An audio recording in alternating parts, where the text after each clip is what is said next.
Dr. Eric Kelly III and a host of phenomenal speakers from all around the globe for this 7-day virtual event that you don't want to miss. The mission of the Black Business Expo is to raise scholarship money from kids all the way from high school all the way from college. The Black Business Olympics is one of the largest Black business showcases in the world. It is an opportunity for businesses and companies to showcase their businesses globally. We are going to be giving away laptops up to $5,000 away to students. Again, I'm Olivia Appleberry, the founder of 2 Cents Finance and one of the speakers for the expo. I am so excited to see you there. For more info, go to www.blackbusinessexpousa.com or call 919-308-9090 and hope to see you there. I am Black Business. From the moment I wake until the time I sleep. Yes, I am Black Business. I am Black Business. Tell me, are you Black Business? I am Black Business. Do you support Black businesses? Listen, I support Black business because I am Black Business. Black Business Expo, one of the largest business showcases in the history of Black business in the world. The world! Sign up today at www.blackbusinessexpousa.com or call 919-308-9090. I am Black Business.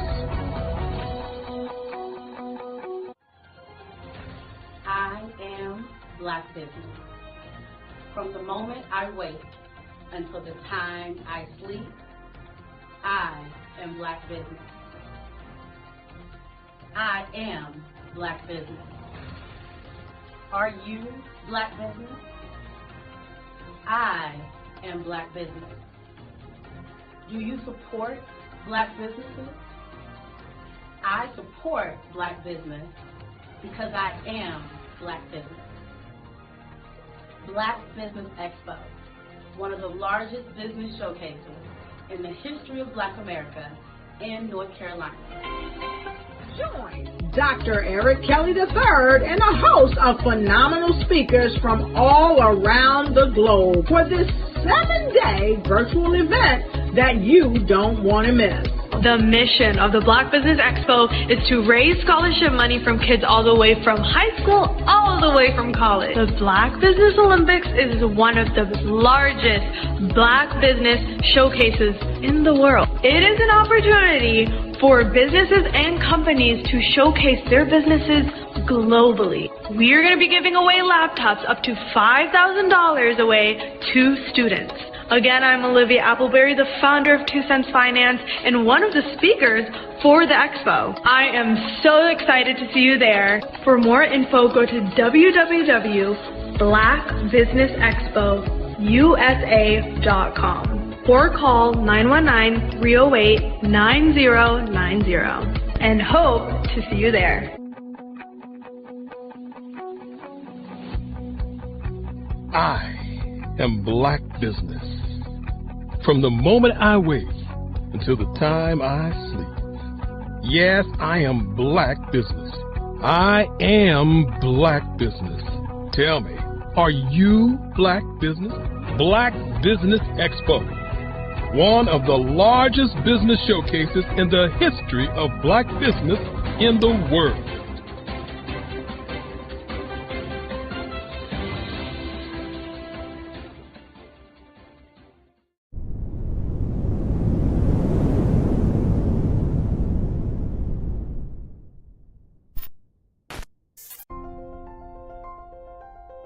What if you could build your own city? A place where every child can find nurturing people to help them achieve their full potential. A place where every adult can access job training support. Where health education is abundant. Where social justice ruled the land. A place without limitations. Welcome. You have arrived at STEM City USA. It is what every city should be. A safe and trusted community where you find people and resources to help you become everything you are and beyond. STEM City is unlike anything you have ever experienced.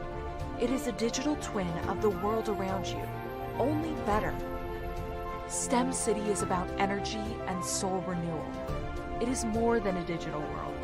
You can almost feel the power of live cultural events, music, and theater. STEM City promises a better future for children with caring mentors and hands-on activities with dedicated tutors to support our youth. STEM City is your passport to a healthy lifestyle with weekly events addressing our community's many issues. STEM City is your financial well-being with helpful information on wealth management, career advancement, job training, and so much more. STEM City is the community you deserve. It is the city where your dreams can come true. STEM City USA, a place in the sky that is accessible to all who reach for the stars.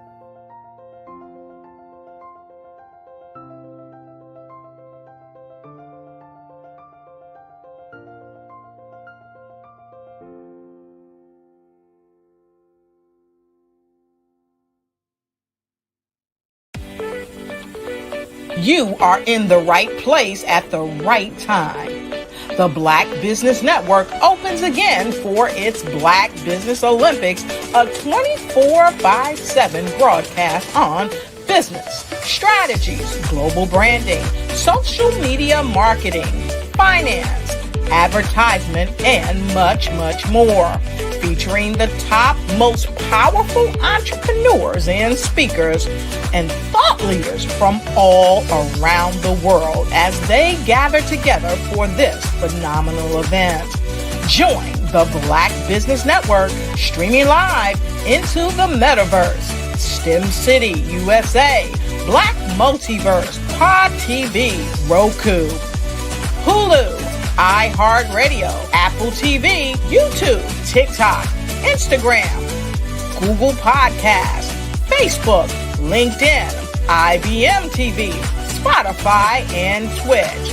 Tune in today and be a part of this amazing movement. The Black Business Olympics welcomes you.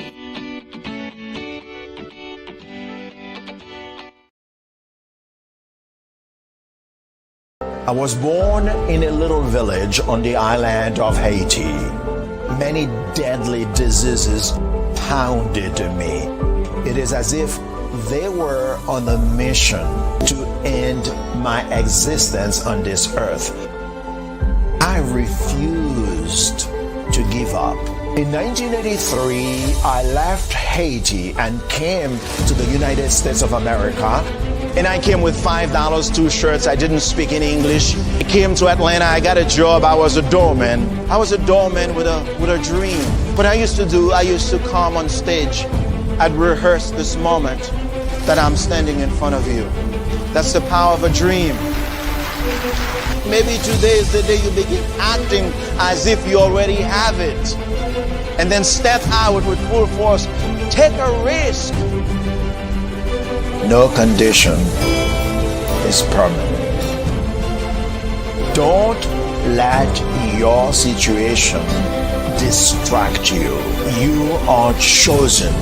You are called. You are born for a purpose in this life.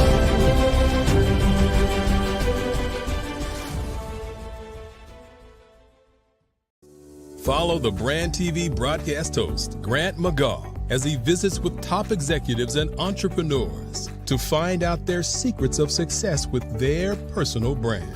Follow the Brand TV broadcast host as he focuses on brand development to build better relationships, bring value to your business, relationships, and career. You will enjoy listening to each episode that is tailored to speak to you directly.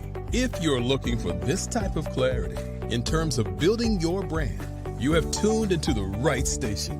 Each episode will help you to shape a conversation in the 5-star BDM network of 20,000 professionals and become a springboard for your corporate engagement and business opportunities. Each guest will frame their story in the areas of personal branding, business development, career development, financial empowerment, and technology innovation. Grant McGaugh explains why he is the CEO and owner of his own professional career. Grant is an accomplished business leader and entrepreneur who wants to give back to individuals to grow their personal brand strategy. Tune in as he weaves his story about new possibilities, while to you exceed expectations. If you love storytelling, this show will make for fun.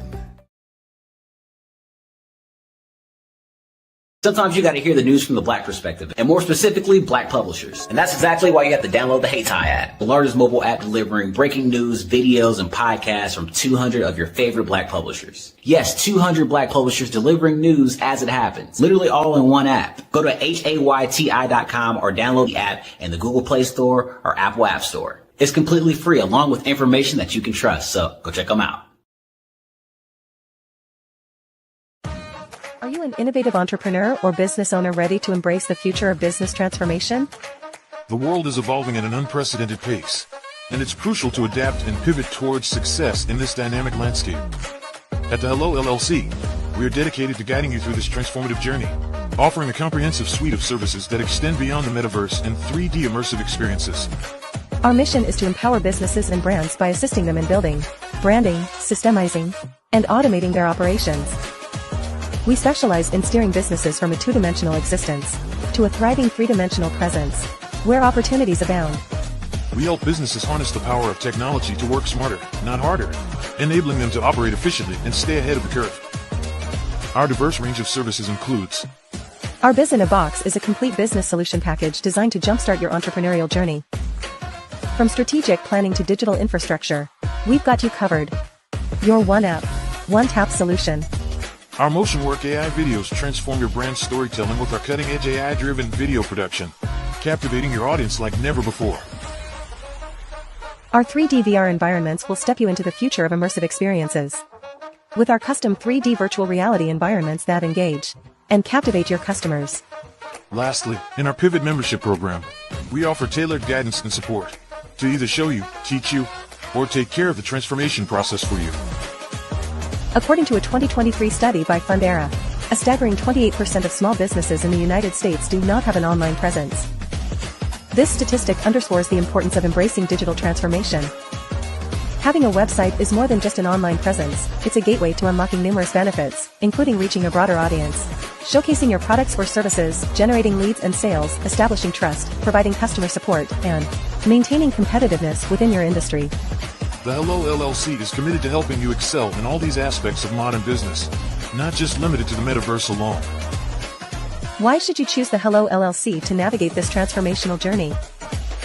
By partnering with us and harnessing cutting-edge technology, you can provide immersive experiences for your customers, expand your global reach, reduce operational costs, and enhance brand recognition, all while working with a company that holds integrity in high regard. Our commitment to ethical and principled business practices ensures that your journey towards success is not only innovative, it is also firmly rooted in trust and transparency. Don't wait. Take the first step towards a brighter business future.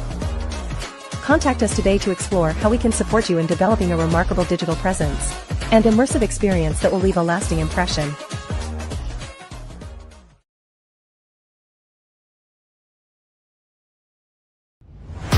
Social media is evolving. It's more vibrant, more colorful, more energetic, and so are you.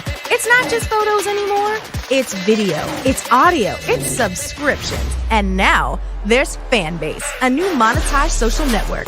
Fanbase delivers the complete native app experience with full content monetization for every user. No algorithms that shadow ban your engagement or growth, and no ads. Follow anyone for free and subscribe directly to your favorite creators for $4.99 a month. Plus, show some love by tipping on any post. Also, make a Fanbase page and monetize your content the same way. Finally, connect with your followers by posting the amazing content you already create. And now, get paid for it. It's time to energize and monetize. Because everyone's a fan of something, and everyone has a fan base.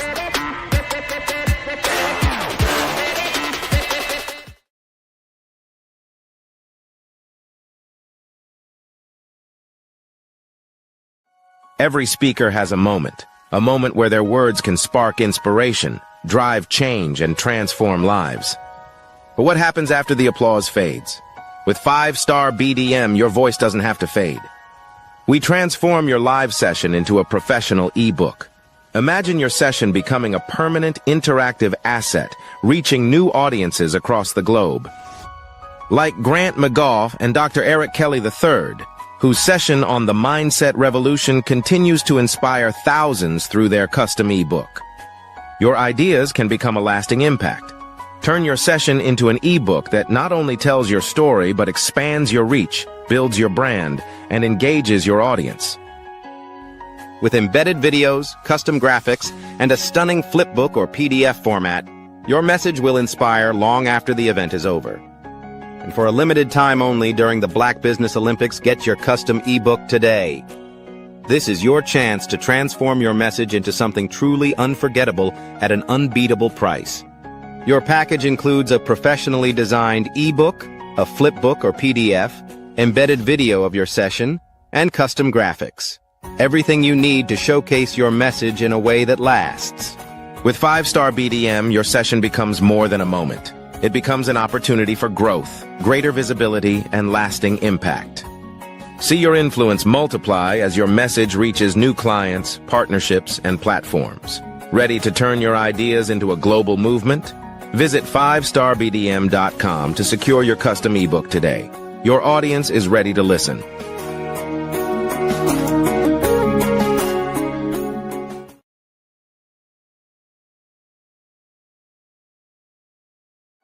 Every speaker has a moment where their words can spark inspiration, drive change, and transform lives.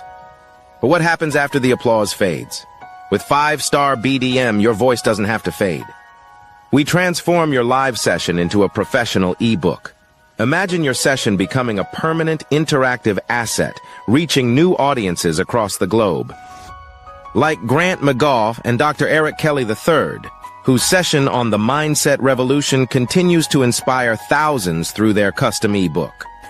Your ideas can become a lasting impact. Turn your session into an ebook that not only tells your story but expands your reach, builds your brand, and engages your audience. With embedded videos, custom graphics, and a stunning flipbook or PDF format, your message will inspire long after the event is over.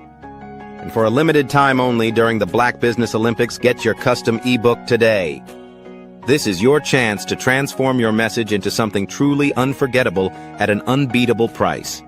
Your package includes a professionally designed ebook, a flipbook or PDF, embedded video of your session, and custom graphics. Everything you need to showcase your message in a way that lasts. With 5-star BDM, your session becomes more than a moment. It becomes an opportunity for growth, greater visibility, and lasting impact. See your influence multiply as your message reaches new clients, partnerships, and platforms. Ready to turn your ideas into a global movement? Visit 5starbdm.com to secure your custom ebook today. Your audience is ready to listen.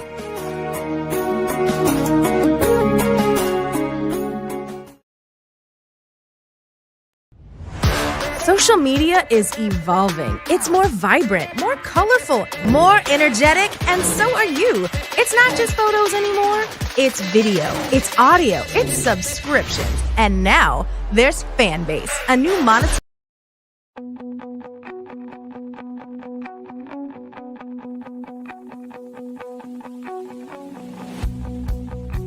I am Black Business. From the moment I wake until the time I sleep. Yes, I am Black Business. I am Black Business. Tell me, are you Black Business? I am Black Business. Do you support Black businesses? Listen, I support Black business because I am Black Business. Black Business Expo, one of the largest business showcases in the history of Black business in the world. The world! Sign up today at www.blackbusinessexpousa.com or call 919-308-9090. I am Black Business.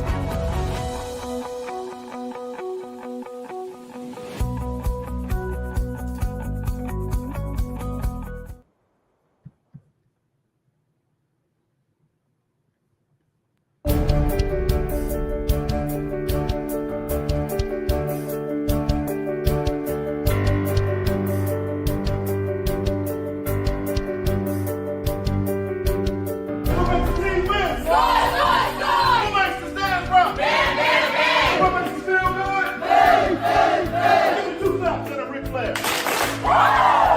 When you hear the word extraordinary, what words come to mind? Outstanding, above and beyond. Yes, way above average, amazing, huge, right? Well, here's what I want to tell you. The only difference between ordinary and extraordinary is extra. The only difference between hot water and boiling water is 1 degree. You see, at 211 degrees, water's hot, right? 212 degrees, it boils. With boiling water comes steam. With steam, you can power a train. 1 degree. The only difference between winning and losing is belief.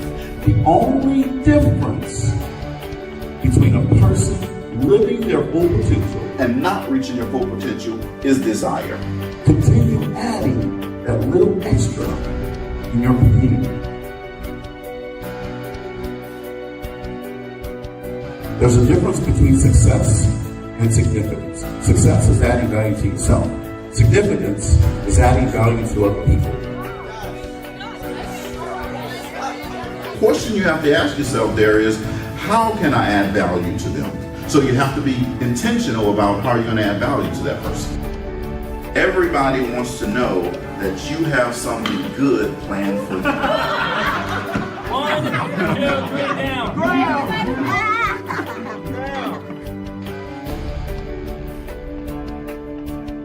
See, there were 2 guys that decided to take lunch. They were factory workers. And they sat down, and one guy reached in his lunch pail, and he pulled out a sandwich. And he looked at it and he says, oh my God, this is another bologna sandwich. He goes, I don't want another bologna sandwich. I hate bologna. Why do I keep having bologna sandwiches? His friend said, come on down, man, just relax. He says, it's going to be okay. He says, next time, tell your wife, don't fix your bologna sandwich, and it'll be okay. He said, leave my wife out of this. I fix my own one every day. You see, the bologna that we have in our life, we pack it. The bologna that we pack in our lunch pail, we put it there.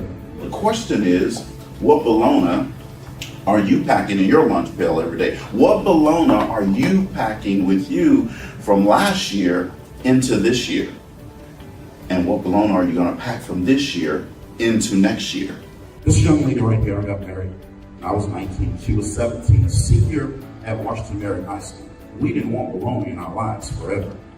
We decided to live a life of significance and give back to our community that helped us every day, not every other day.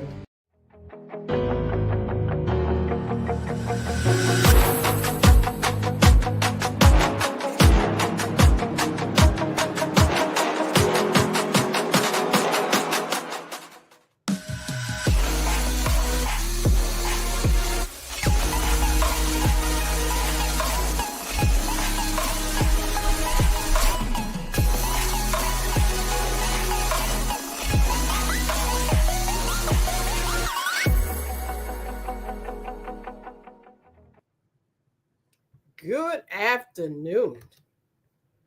Good day, business owners, entrepreneurs, thought leaders, and corporations. Welcome to the Black Business Network. My name is Crystal Bodie Smith. I am your business moderator for this edition of the Black Business Network. The Black Business Network is a 24-hour business network showcasing Black businesses, business owners, and entrepreneurs, and thought leaders worldwide. We have speakers from North Carolina, London, Singapore, Africa, Japan, and cities all over the United States. The Black Business Network is a global community sharing its business knowledge to empower, inspire, and educate businesses about business. Today, I am so excited. I am excited to introduce our speaker for today, Pastor Lynette M. Clark. She's known for excellence in women's empowerment. Miss Lynette Clark channels years of experience into her work with Freedom Is Yours out of Texas. Miss Clark presently excels as a coach and counselor for Freedom Is Yours LLC, which aims to inspire and empower women through counseling, coaching, and mentoring. Since establishing the organization, she also has founded the Freedom Is Women's Conference, which provides women with necessary tools to obtain freedom in their lives. Alongside her work with Freedom is Yours, Ms. Clark mentors Bible study lessons, and she's written a book titled Freedom Is. We are so excited to bring her to the stage today. Ladies and gentlemen, I present to you Miss Lynette Clark. Hello, hello, hello. Well, how are you today? I am wonderful, Krista. How are you? I am excited to be here with you today. Welcome to the Black Business Network. Thank you for having me. Yes, ma'am. Yes, ma'am. And so tell us a little bit about who you are and more than what I just did, because I know I gave a short clip because you have so many accomplishments. Give us a little bit of the bigger picture of who is Pastor Lynette Clark. Yes. So I am a mother of three boys, and I have three grandkids. And so my journey started in the military. I went into the United States Air Force right out of high school. And in my career, I did 21 and a half years. And in my career, I prepared myself for what I wanted to do in the civilian sector, knowing my walk and my history with low self-esteem, not sure of who I am, minimizing who I was. My desire was to start an organization that would help women, encourage women, inspire women, motivate women, equip women to walk in who they are, to accept who they are, so that they can see their self-worth and their self-esteem. And so I have spent, after I got out of the military, after I retired, in 2006, I went into the civilian sector, working in personnel and human resource. In doing that, I developed my cohorts or my team into being their best. And so after the career with that, I started Freedom is Yours. And Freedom is Yours is all about helping women to walk in their freedom of who they are, who they were designed from the very beginning of time. Because oftentimes, if our past experience or what we've gone through, even from childhood, can make us feel less than. And so it took me a while to get to that point. And my desire and my goal is to help women to get to the point of accepting who they are, walking unapologetically in who they are, and appreciating, knowing their self-worth. And so that's what I spend my days doing, coaching one-on-one or classes or webinars or workshops, and helping women do that. Wow. So that's amazing. So we always have a reason for doing the things we do. So what specifically inspired you to start Freedom is Yours and dedicate your life to empowering women? Well, actually, it started from childhood. I went through childhood trauma, abuse in every facet, in every way imaginable. And so for the longest time, for years, I was ashamed of who I was. I didn't accept who I was. I viewed myself as damaged product because of what I had gone through. And so that inspired me to help others. Once I walked my road, my path to deliverance, to healing, to freedom, I wanted to reach back and help other women to do the same, because we do, when we go through certain things, it has an effect on us and has an effect on our lives. And so that is what made me to not only educate myself, but to go through the healing process of being free. And so from that, what happened was, how Freedom is Yours started was, I started writing and journaling my pain. And so a collection of poetry came from that. And that inspired the book Freedom Is. And I know oftentimes freedom is, when you look at the definition, freedom is different for everybody. You can ask 10 people and they give you 10 different answers of what freedom is.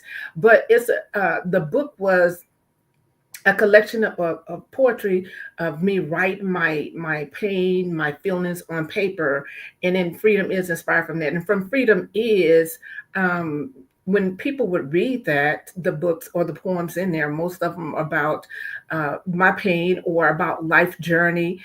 They would ask more questions and they would want more. And so from that started a freedom is quote unquote movement.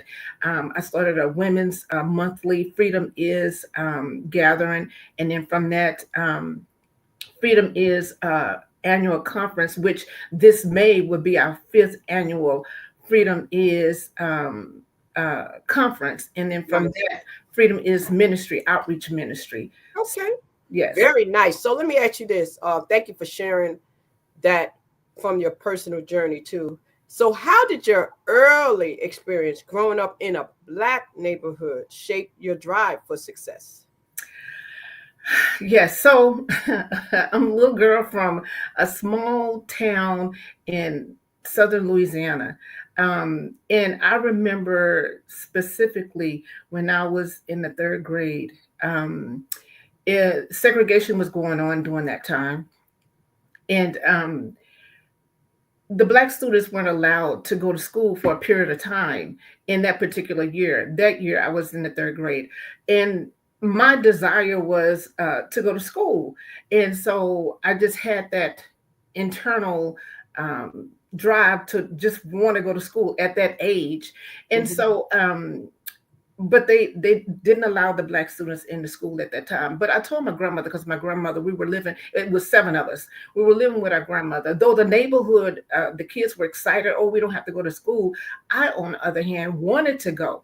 And so my grandmother had my brothers, my 2 older brothers, to walk me to the bus stop. The buses still ran in the neighborhood, but nobody was on the bus because, of course, we weren't allowed to go. And so she let my brothers walk me to the bus stop, and they put me on a bus, and I was on the bus by myself. And so when I got to the school, a teacher, she greeted me at the bus and she asked me, "What are you doing here? Why are you here?" And I said, "I wanted to come to school." And so she said, "You're not supposed to be here." And so what she did was she walked me to the office and she called my grandmother. We had no transportation. We were in a rural, poor neighborhood, and we had no transportation. So what she did was she set me in a room and all day with a crayon in a crayon book. And they brought my lunch to me, and then they didn't allow me to go to class. And at the end of the day, she walked me back to the bus and she said, "You're not allowed to come back to school until, you're told to do so."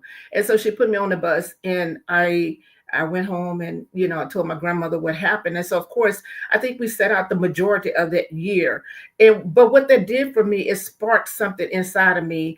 It made me realize at that young age that education was important, and that it was important enough for some, but some they didn't think should have it. But for me, I knew then that it was something about school, something about learning, something about education. And that provoked me to go into this ever learning, my sister called a career student in learning. And so even after I graduated and went to the military, I went to school. I went to school at the same time I was in the military. I went to school part-time. And when I went for all of my degrees, when my academic advisor would tell me, "Well, you're not going to be able to finish, or you can't do the accelerated program," I did everything within my power to supersede what she said I couldn't do, because that was keeping me in a box that they wanted to keep me in. And so that moment in the 3rd grade, was in the early 70s, I think put that inspiration and that drive in me for the rest of my life. Wow, amazing. And so I know that helped you to be able to deal with the challenges that you faced. Now, when you started your organization, tell us about some of the challenges that you faced and how you overcame them. So yes, of course, when I started, I did my background research, and in this area, I'm in Texas now. In this area, I saw that it was an influx of counseling, coaching in the area. And so I was kind of like, well, I guess they don't need another one, right? But then I realized each one has its own specific niche. And so I had to overcome that fear of it's too many in the area already. And so once I realized my specialty and what I focused on as far as the women that I wanted to help, I overcame that. And so and then the marketing is another one, marketing and advertising, because that wasn't my specialty. That was something that I didn't like doing. But what I had to do is surround myself with people that could help me in that area so that I wouldn't feel defeated, like, well, I can't do this or I can't do that. And so, it's to no avail. But so, yeah, that's one of the things, is overcoming the fact that, you have a lot of counselors or coaches in the area, but that shouldn't stop me from doing what it is that I desire to do and I love to do. Amazing. So thank you so much once again for sharing your personal and professional journey. One more question in that area. How has your time in the United States Air Force influenced your leadership and coaching style? So my time in the military, it encouraged me in that it prepared me, because traveling worldwide and being involved or being exposed to different cultures, different environments, I learned to adjust and adapt quickly. And not only that, I did run across some men in the military that felt like, number one, women in my early years of the military, number one, women shouldn't be in the military, and number two, definitely not in leadership. And so what they did was, again, gave me a greater determination, to walk in the leadership role and not apologize. It made me go that extra mile, because they even in the plant, when I retired from the military and went into the refinery, it was the same thing.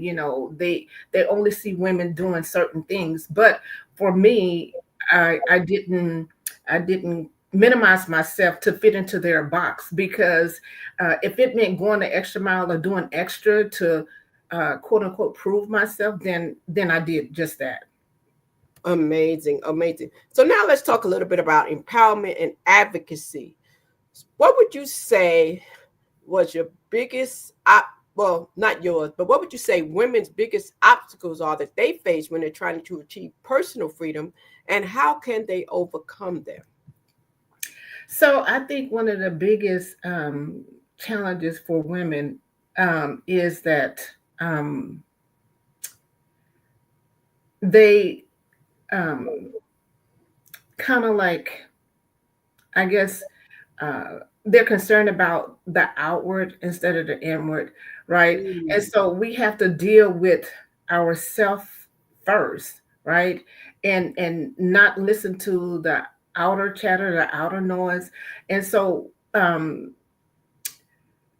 that's good. That healing has to come first. They have to heal. That's what you're trying to say. They need to make sure that they have taken care of their own self and healed themselves emotionally, physically, spiritually, in all those different ways. Am I correct?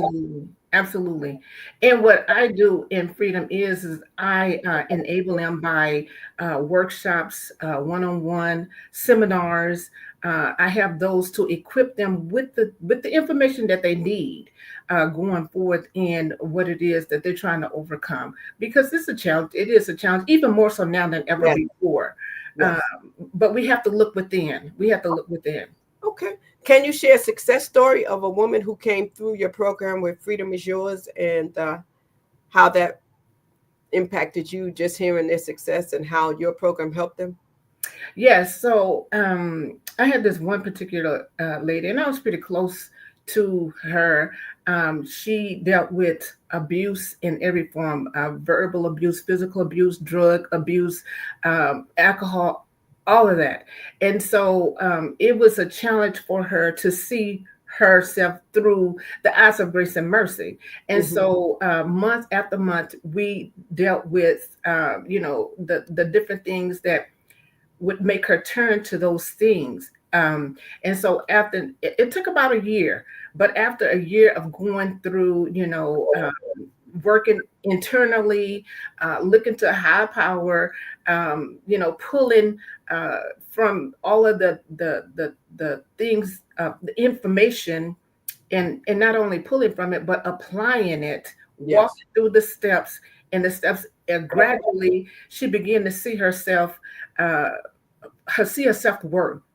And now today, today she's going out and she's speaking, and she's encouraging other women. Initially she thought her life wasn't worth sharing, or with other women. She thought no one could learn from her, but now she's going to different organizations, even seminars on platforms where she can share her story with no shame, and able to help others. Amazing. Yes, we know that story definitely matters.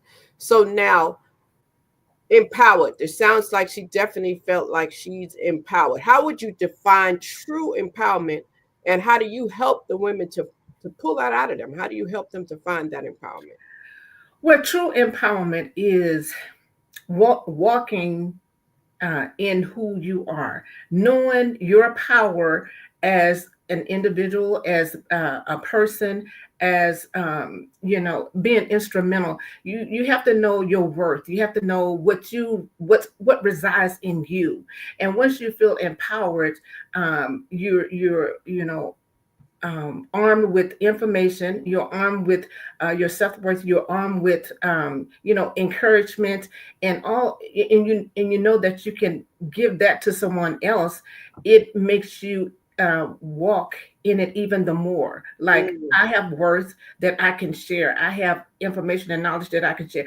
Everybody has a story. I have a story that I can share that would help others overcome what I overcome with. Because I believe that when we go through what we go through, when we're going through it, it's for us. But when we come out of it victoriously, it's for somebody else. It's not for us to just say, okay, I feel better about myself. I know my self-worth and I can walk in it. Well, then use that to help somebody else to do the same.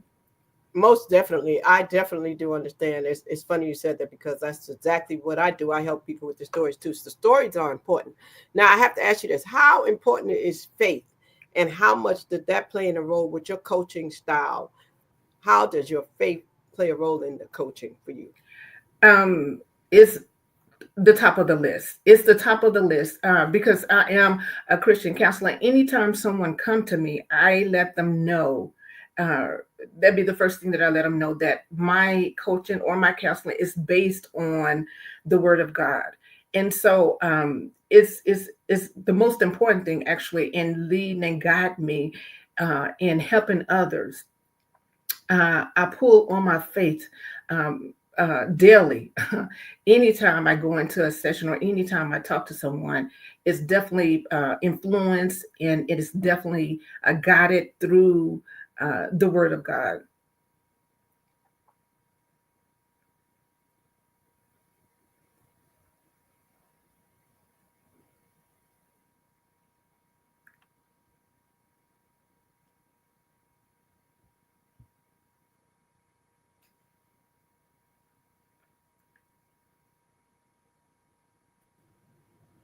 All right. This is really good information. I thank you so much.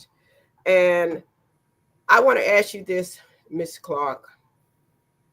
How does the Freedom is Women Conference equip women with the tools they really need for success? Yes. So the Freedom is Women's Conference, we have speakers come in, and they come in and they share. We have seminars set up on the second day. Throughout the day, we have seminars set up, and most of the speakers that come in, they talk about freedom in every area of their life, be it freedom in finance, freedom in relationship, freedom in self-esteem, freedom. So we have specialists come in, whatever their specialist, their special area is, and they talk to women on how to overcome in different areas. And so the seminars all day long, and the women come in, and we share. We give them a safe area to, and that's the reason why it's exclusively for women, so that they can feel free to share what it is that they need to overcome and get the help that they need in whatever tools that we can provide for them. So yeah, we have specialists come in and share with the women. Excellent. And we will give you a time and space to definitely share the information about that, so that we can make sure people can sign up and register to attend. Okay. Yeah. Next, Ms. Clark, I'd like to talk a little bit about the coaching and mentorship. Mm-hmm. I'd like to ask, what common misconceptions do women have about personal growth and empowerment? Have you noticed that throughout the years, what the common misconceptions could be about growth and empowerment?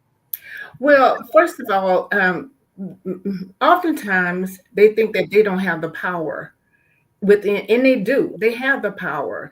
And so all they need is someone, and that's what I do. I walk with them in that process, because they're not powerless. They just don't recognize or realize that they have the power within to walk that road to freedom. And so I think that's one of the things that they feel like I can't, or it's not there. And it is. They just need some help, to walk through it. And so I just lead and guide them. It's not for me to do the work for them. They have to do the work, and they have to know that, it's within you. It's definitely within you.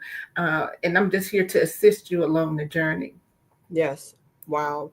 Good information. So in doing that, would you say that somehow you assist the women to shift from survival mode to thriving in their personal and professional lives? Absolutely.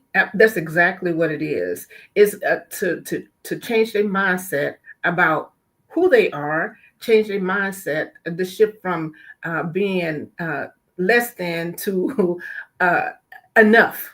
And so that's exactly what it is to help them realize, recognize, and then accept the fact that you're not powerless, you're powerful. You have everything that you need in you. Just recognize it, accept it, and then move forth in it, and so yeah. So Ms. Clark, if there's some ladies watching this right now and they just don't know what their purpose is, what would you say to them? How can they find their purpose? So I would say, first of all, seek wisdom from a higher power. For me, I would say, God, seek wisdom. And then second of all, believe that you are enough. God created you just the way he created you, and you're enough. And you're enough for whatever it is that he designed. We all have a purpose. We all have a purpose. And so, you may not know what your purpose is, but I think that whatever your greatest desire is, what brings you great satisfaction, it will lead you to walking in your purpose. You don't want to do something that somebody else wants you to do, but at the end of the day, you don't feel fulfilled, right? You want to feel fulfilled and feel like you made a difference in the world. And that's walking in your purpose, because God has, he's designed each and every one of us and wired us specifically for our purpose. And it sounds like the key component is definitely making sure that we shift our mindset. So let me ask you this. What's one of the things that you did to adopt a different mindset to help you to do that?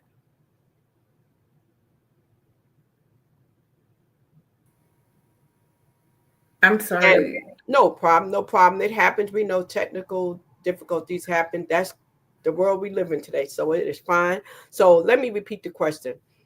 What is something that you did, Ms. Clark, to change your mindset that you feel as though other women need to adopt as they're going through processes to find out what their purpose is? And ladies and gentlemen, she'll be back. She may be having more technical difficulties, but you stay right there. Keep us on your dial with the Black Business Network, and make sure, if you haven't already done it, you can visit us at that www.blackbusinessexpo.com that you see, and you can also scan that barcode that you see on the screen.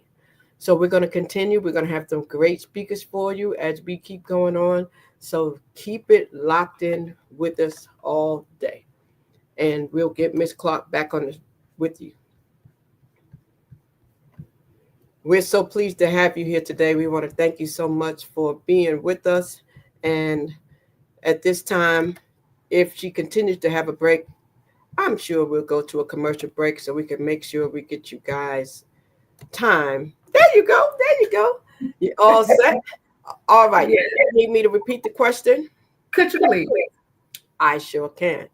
So the question was, I'm sure in your development phases that you had a shift of mindset that you have adopted. What would you encourage women to do? What is that mindset shift that you think they need to apply and adopt? Education. Commit to learning. Learning is an ongoing process daily. You never get to a point where you have learned enough. And I think education is the key. Arming ourselves with information that we need to foster us in our walk. And so education, self-development is so important. And so learning is an ever learning, it's an ever going process. It's ongoing. And so that's what I would say more than anything. Educate.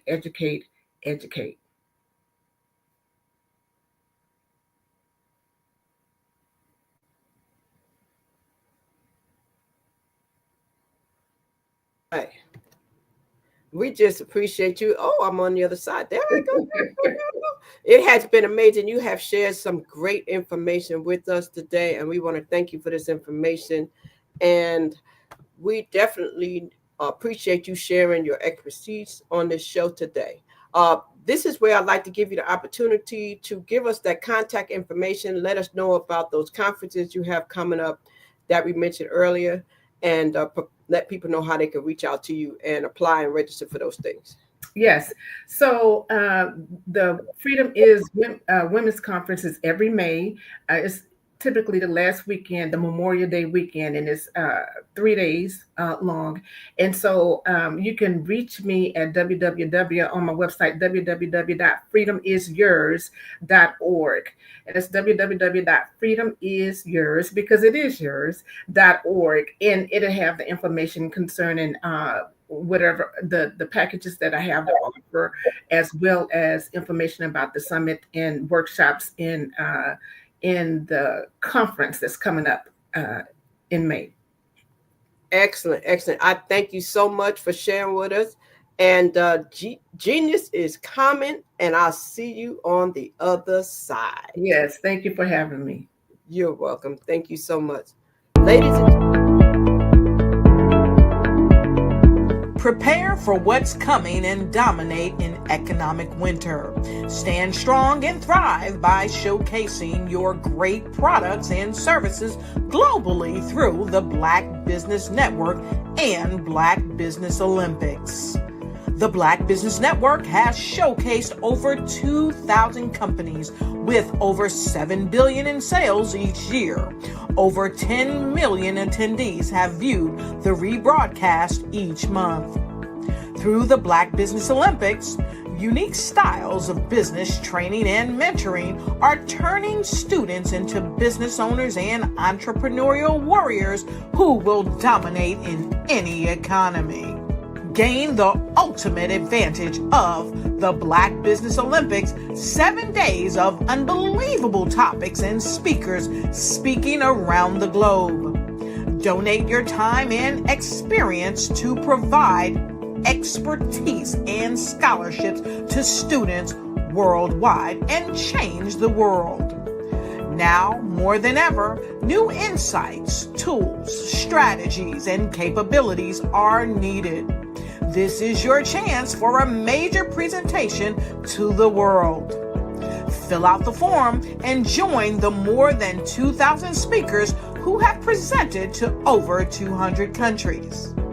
Join the Black Business Network streaming live into the Metaverse, STEM City, Black Multiverse Enterprises, Hulu, Amazon, YouTube, iHeartRadio, Apple, Facebook, LinkedIn, Pod TV, IBM TV, Spotify, and Google Podcasts. Sign up today. Spaces are limited, and we will see you there.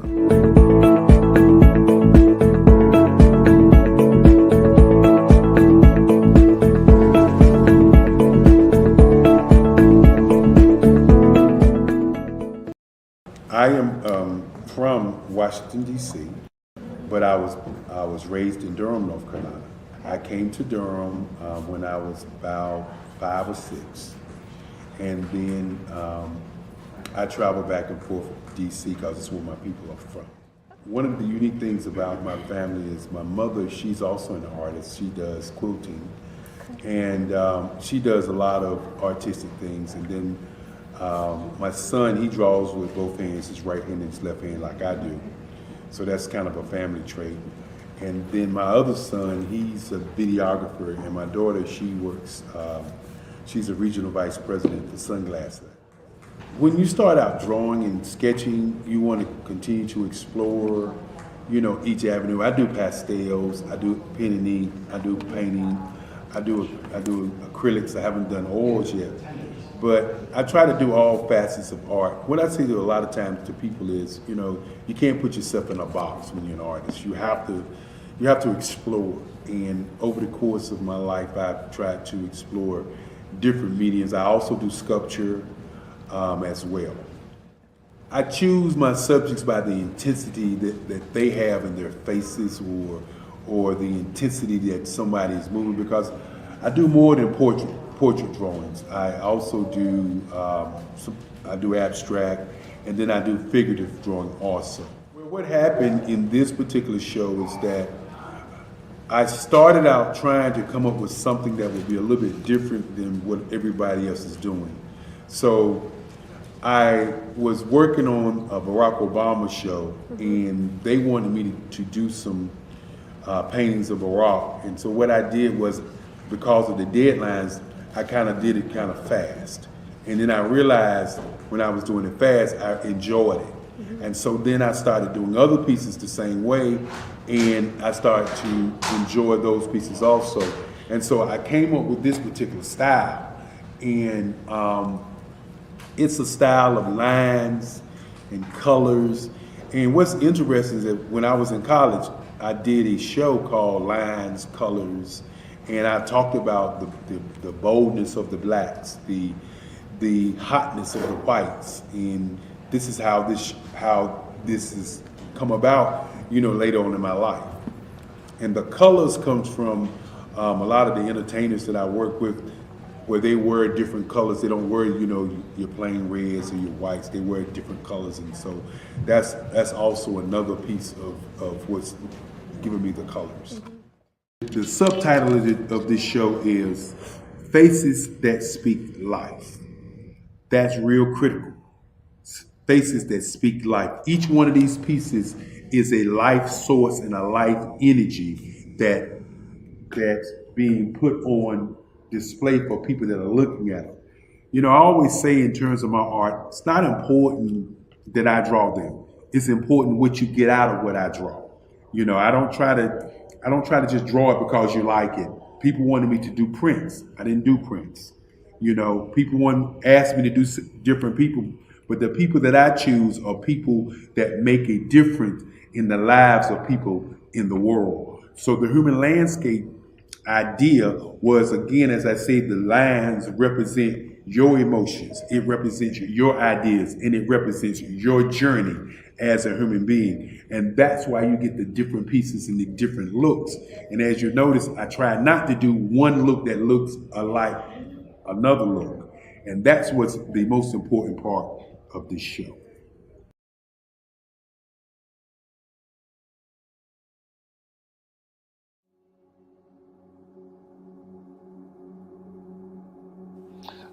I was born and raised in southeastern West Virginia, the coal fields. My father was an AME minister. For me, I was very fortunate. Even though I grew up in the segregated South, I was surrounded by flourishing black businesses. Doctors, lawyers, bankers, dentists. They were all there and they were all successful. And I guess that's part of my dream, is to see that success come back. My name is Joseph Simmons, and I am the founder of the Center for Micro-Entrepreneurial Training. We have this moment in time where we can change the trajectory of people. And our focus is on women, black and brown entrepreneurs, and their access to capital, their ability to build thriving businesses, the ability to employ people. There's a study that showed that In those three communities, especially black and brown communities, $1 stays in those communities for 30 minutes. In white community, $1 stays in their communities for 8 hours. So think about it. For you in a black or brown community to get gas, to get food, to go to a restaurant, you've got to leave your community, take those dollars out of that community and take it to another community that's already being well served. So if we can reverse that, if we can go from 30 minutes to an hour to 2 hours, that's progress. That's what we need to do. I was with SCORE, and then in May of 2020, of course, the events happened in regards to the murder of George Floyd. The other thing that I was experiencing was the denials of federal funds for small businesses. And it revolved around one thing. These businesses were not being prepared for grants and for government programs. And I came up with the idea for the Center for Micro-Entrepreneurial based off those two things. Morgan Stanley had a report out in 2020, first quarter, and they talked about there were 3 groups that were massively devastated by COVID-19 on their business. That was 1, women, number 2, black, and number 3, brown entrepreneurs.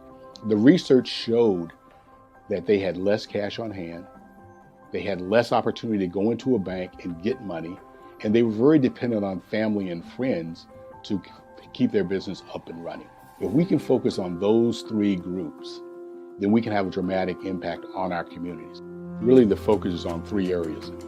And those 3 areas are 1, the people, number 2, the courses, and number 3, a support network. Here at CMAT, we will provide you with the fundamentals for generational success. And you will be creating a vibrant community by attending our 5-day immersive training course.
Dr. Eric Kelly III and a host of phenomenal speakers from all around the globe for this 7-day virtual event that you don't want to miss.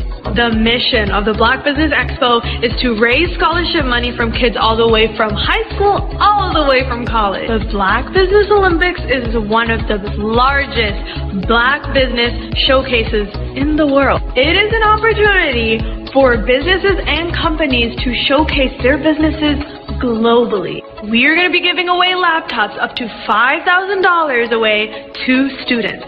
Again, I'm Olivia Appleberry, the founder of 2 Cents Finance and one of the speakers for the expo. I am so excited to see you there. For more info, go to www.blackbusinessexpousa.com or call 919-308-9090 and hope to see you there.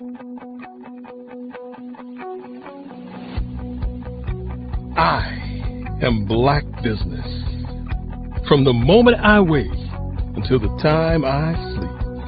Yes, I am Black Business. I am Black Business. Tell me, are you Black Business? I am Black Business. Do you support Black businesses? Listen, I support Black business because I am Black Business. Black Business Expo, one of the largest business showcases in the history of Black business in the world. The world! Sign up today at www.blackbusinessexpousa.com. or call 919-308-9090. I am Black Business. I am Black Business. From the moment I wake until the time I sleep, I am Black Business. I am Black Business. Are you Black Business? I am Black Business. Do you support Black businesses? I support Black business because I am Black Business. Black Business Expo, one of the largest business showcases in the history of Black America in North Carolina. Join Dr. Eric Kelly III and a host of phenomenal speakers from all around the globe for this 7-day virtual event that you don't want to miss. The mission of the Black Business Expo is to raise scholarship money from kids all the way from high school all the way from college. The Black Business Olympics is one of the largest Black business showcases in the world. It is an opportunity for businesses and companies to showcase their businesses globally. We are going to be giving away laptops up to $5,000 away to students. Again, I'm Olivia Appleberry, the founder of 2 Cents Finance and one of the speakers for the expo. I am so excited to see you there. For more info, go to www.blackbusinessexpousa.com or call 919-308-9090 and hope to see you there. I am Black Business. From the moment I wake until the time I sleep. Yes, I am Black Business. I am Black Business. Tell me, are you Black Business? I am Black Business. Do you support Black businesses? Listen, I support Black business because I am Black Business. Black Business Expo, one of the largest business showcases in the history of Black business in the world.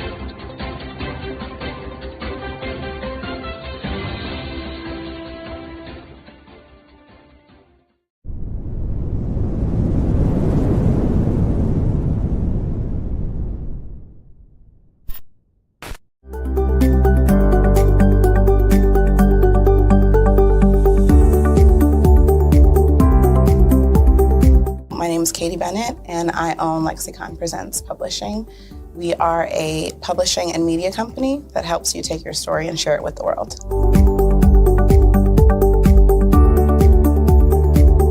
You know, for a while I just had my family telling me to just hang it up, get over it, you know, and I had no support. And it was in your program that I really understood the necessity for having that help, having that support. And so now I actually feel like a CEO as we scale, as our clientele changes, as my company is opening doors for other people to, you know, take care of their families. It's just completely changed from just a mom who was publishing books.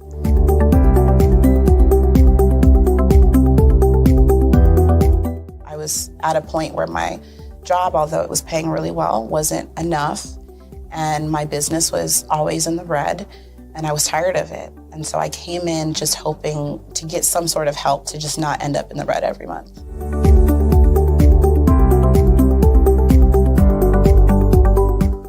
Ooh, wow. Okay, so there was one in particular, I cannot remember his name, but he asked me, he said, why are you in business? And I told him that I wanted to make a difference and I want to help my community. And he let me ramble on for a while. And then when I was done, he was like, okay, all of those things are great. They make you a humanitarian, not a business owner. And he was the one who told me, he's like, you know, you have this great service and you're offering it at like a great value price. So to someone like myself, we don't know that we're going to get the value of what you're actually bringing. And so that gave me the confidence I needed to raise my price. It gave me the confidence to go after my actual client that I actually prefer to work with. And it really just changed everything for me. I don't think without him kind of giving me that push, I don't think I would have gotten to this point or position.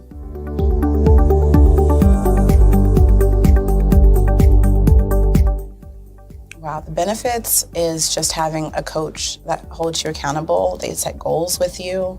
That's been my favorite part. She has amazing experience, and so she brings her strategies and her ideas, and she helped me narrow down, what services I actually wanted to offer, how I could actually continue to offer it, how many clients at one time could I have.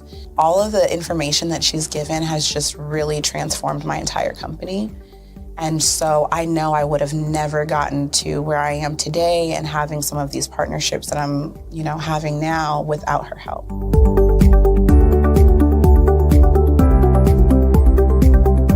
Going to get information that you're not going to find on YouTube. You actually take the time to strategically give us the information, then give us time to actually apply it. I would also say that so that you're not just out on a ledge alone trying to figure this out. Like, you deserve to be in a community with other people who also want to grow their business. And then finally, the biggest thing I think I took away from CMET was that I had a whole office in Longwood. I still do, and at the time, I had not paid my business tax receipt. I didn't know that was something you had to do. So that was like one of the first couple days of information. And I'm like, oh my gosh, let me go get that together right now. So I'm really glad that, CMET was there for myself. And anybody else who has the opportunity, they need to do it.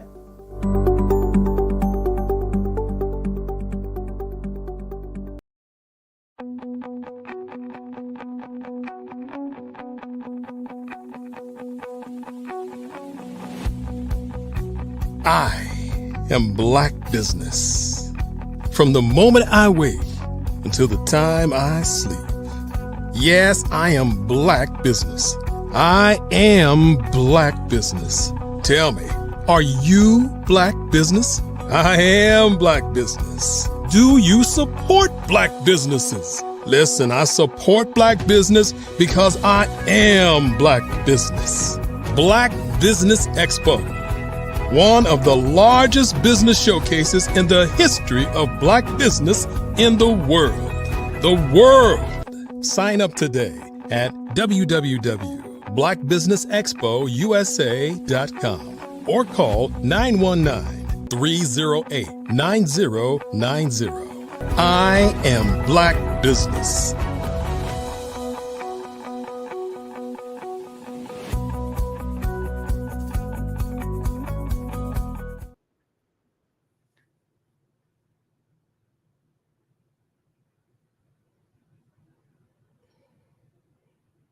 Good day, business owners, entrepreneurs, thought leaders, and corporations. Welcome to the Black Business Network. My name is Crystal Bodie Smith. I am your business moderator for this edition of the Black Business Network. The Black Business Network is a 24-hour network showcasing Black businesses, business owners, entrepreneurs, and thought leaders worldwide. We have speakers from North Carolina, London, Singapore, Africa, Japan, and cities all over the United States.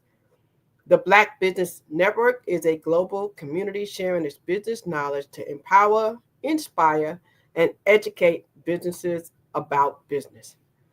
Now, our keynote speaker for this hour is Lindsay Anderson with the topic Becoming Vision Driven, how to make strategic steps towards your goal.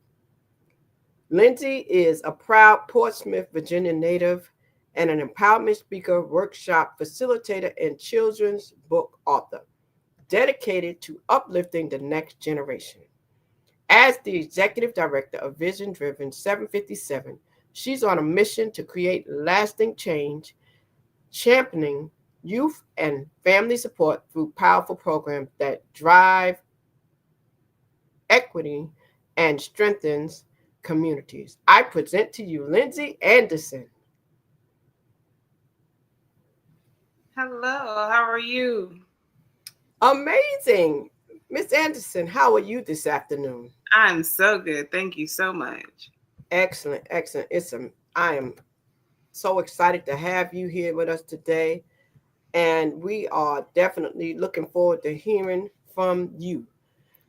I just want to start out by asking you, what does it mean to be vision driven in your own words? I described your bio and talked a little bit about it, but if you can elaborate on that, that would be really good. Yeah. So I consider myself vision driven. It's not just the name of my company, but it is who what I embody as a person. For as long as I can remember, I would see these grandiose visions in my mind of community, of events, of people, of spaces. And I would work really hard to making those visions come to reality, whether it was doing some kind of community outreach initiative, hosting an event, doing a small group or a round table. I see these things in my head clear as day. And I believe, those are visions that are given to me from God. And so I'm really good on like pushing those out there and making sure that people can get them, because I feel like they're purposeful. So I like for other people to also believe in like the purpose or the passion that kind of burns at them. I feel like everyone has something that kind of nags at them or pulls at them, whether it's writing a book or telling a story or even like doing hair or doing something with your hands. But there's something that you're really good at that calls to you. And so I like for people to figure out what that is and then push towards that to make it a reality. Wow, that's amazing. So how did you first discover your passion, and what step did you take to pursue them? So I've always been like sensitive to the community around me. I used to cry at the sight of like homeless people because I didn't understand why everyone didn't have the same comforts or the same luxuries or the same necessities that other people had, and so it puzzled me as a younger person. And so I always set out to kind of just be nice and make a difference. Like I would have to beg my mom to get extra milk or extra canned tuna or something so we could give it to the homeless people that were standing outside. So it's always kind of been inside me to make a difference and to leave this place better than I found it. And if there was a problem that I could do something about, I wanted to do something about it. So I started honestly in school, serving student government, doing outreach initiatives, volunteering. When I went to college, I volunteered with a number of organizations. I served in the sorority. I did so many things to make sure that I was always giving back. And then once I graduated from college, I was like, I can do this for more people. I can do this on a larger scale.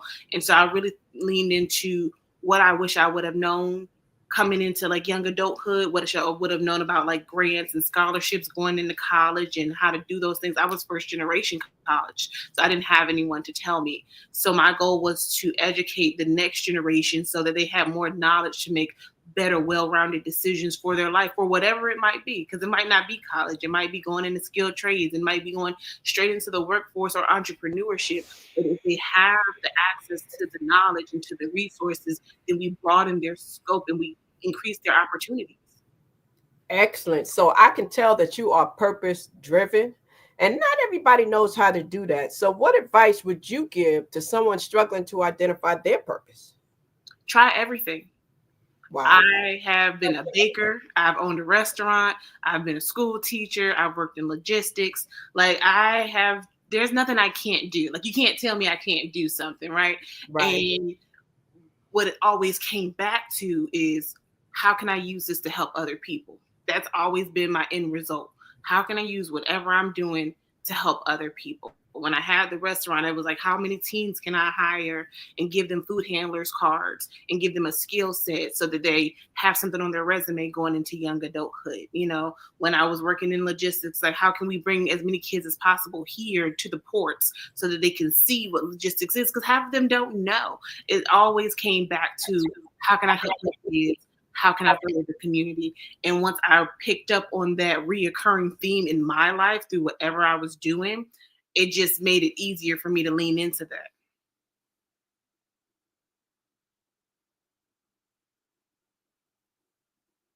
So in doing that, how will people be able to distinguish between a hobby or their true calling? So to me and for me, a hobby can be your true calling. Wow. I feel like you're supposed to have different hobbies for different times in your life. I messed up in one of my first businesses, which was my baking business, because I took a hobby that I did because I loved it and because it was stress relieving, and I turned it into something I did for profit. and it took the fun out of it, and it made it stressful, so I didn't want to do it anymore.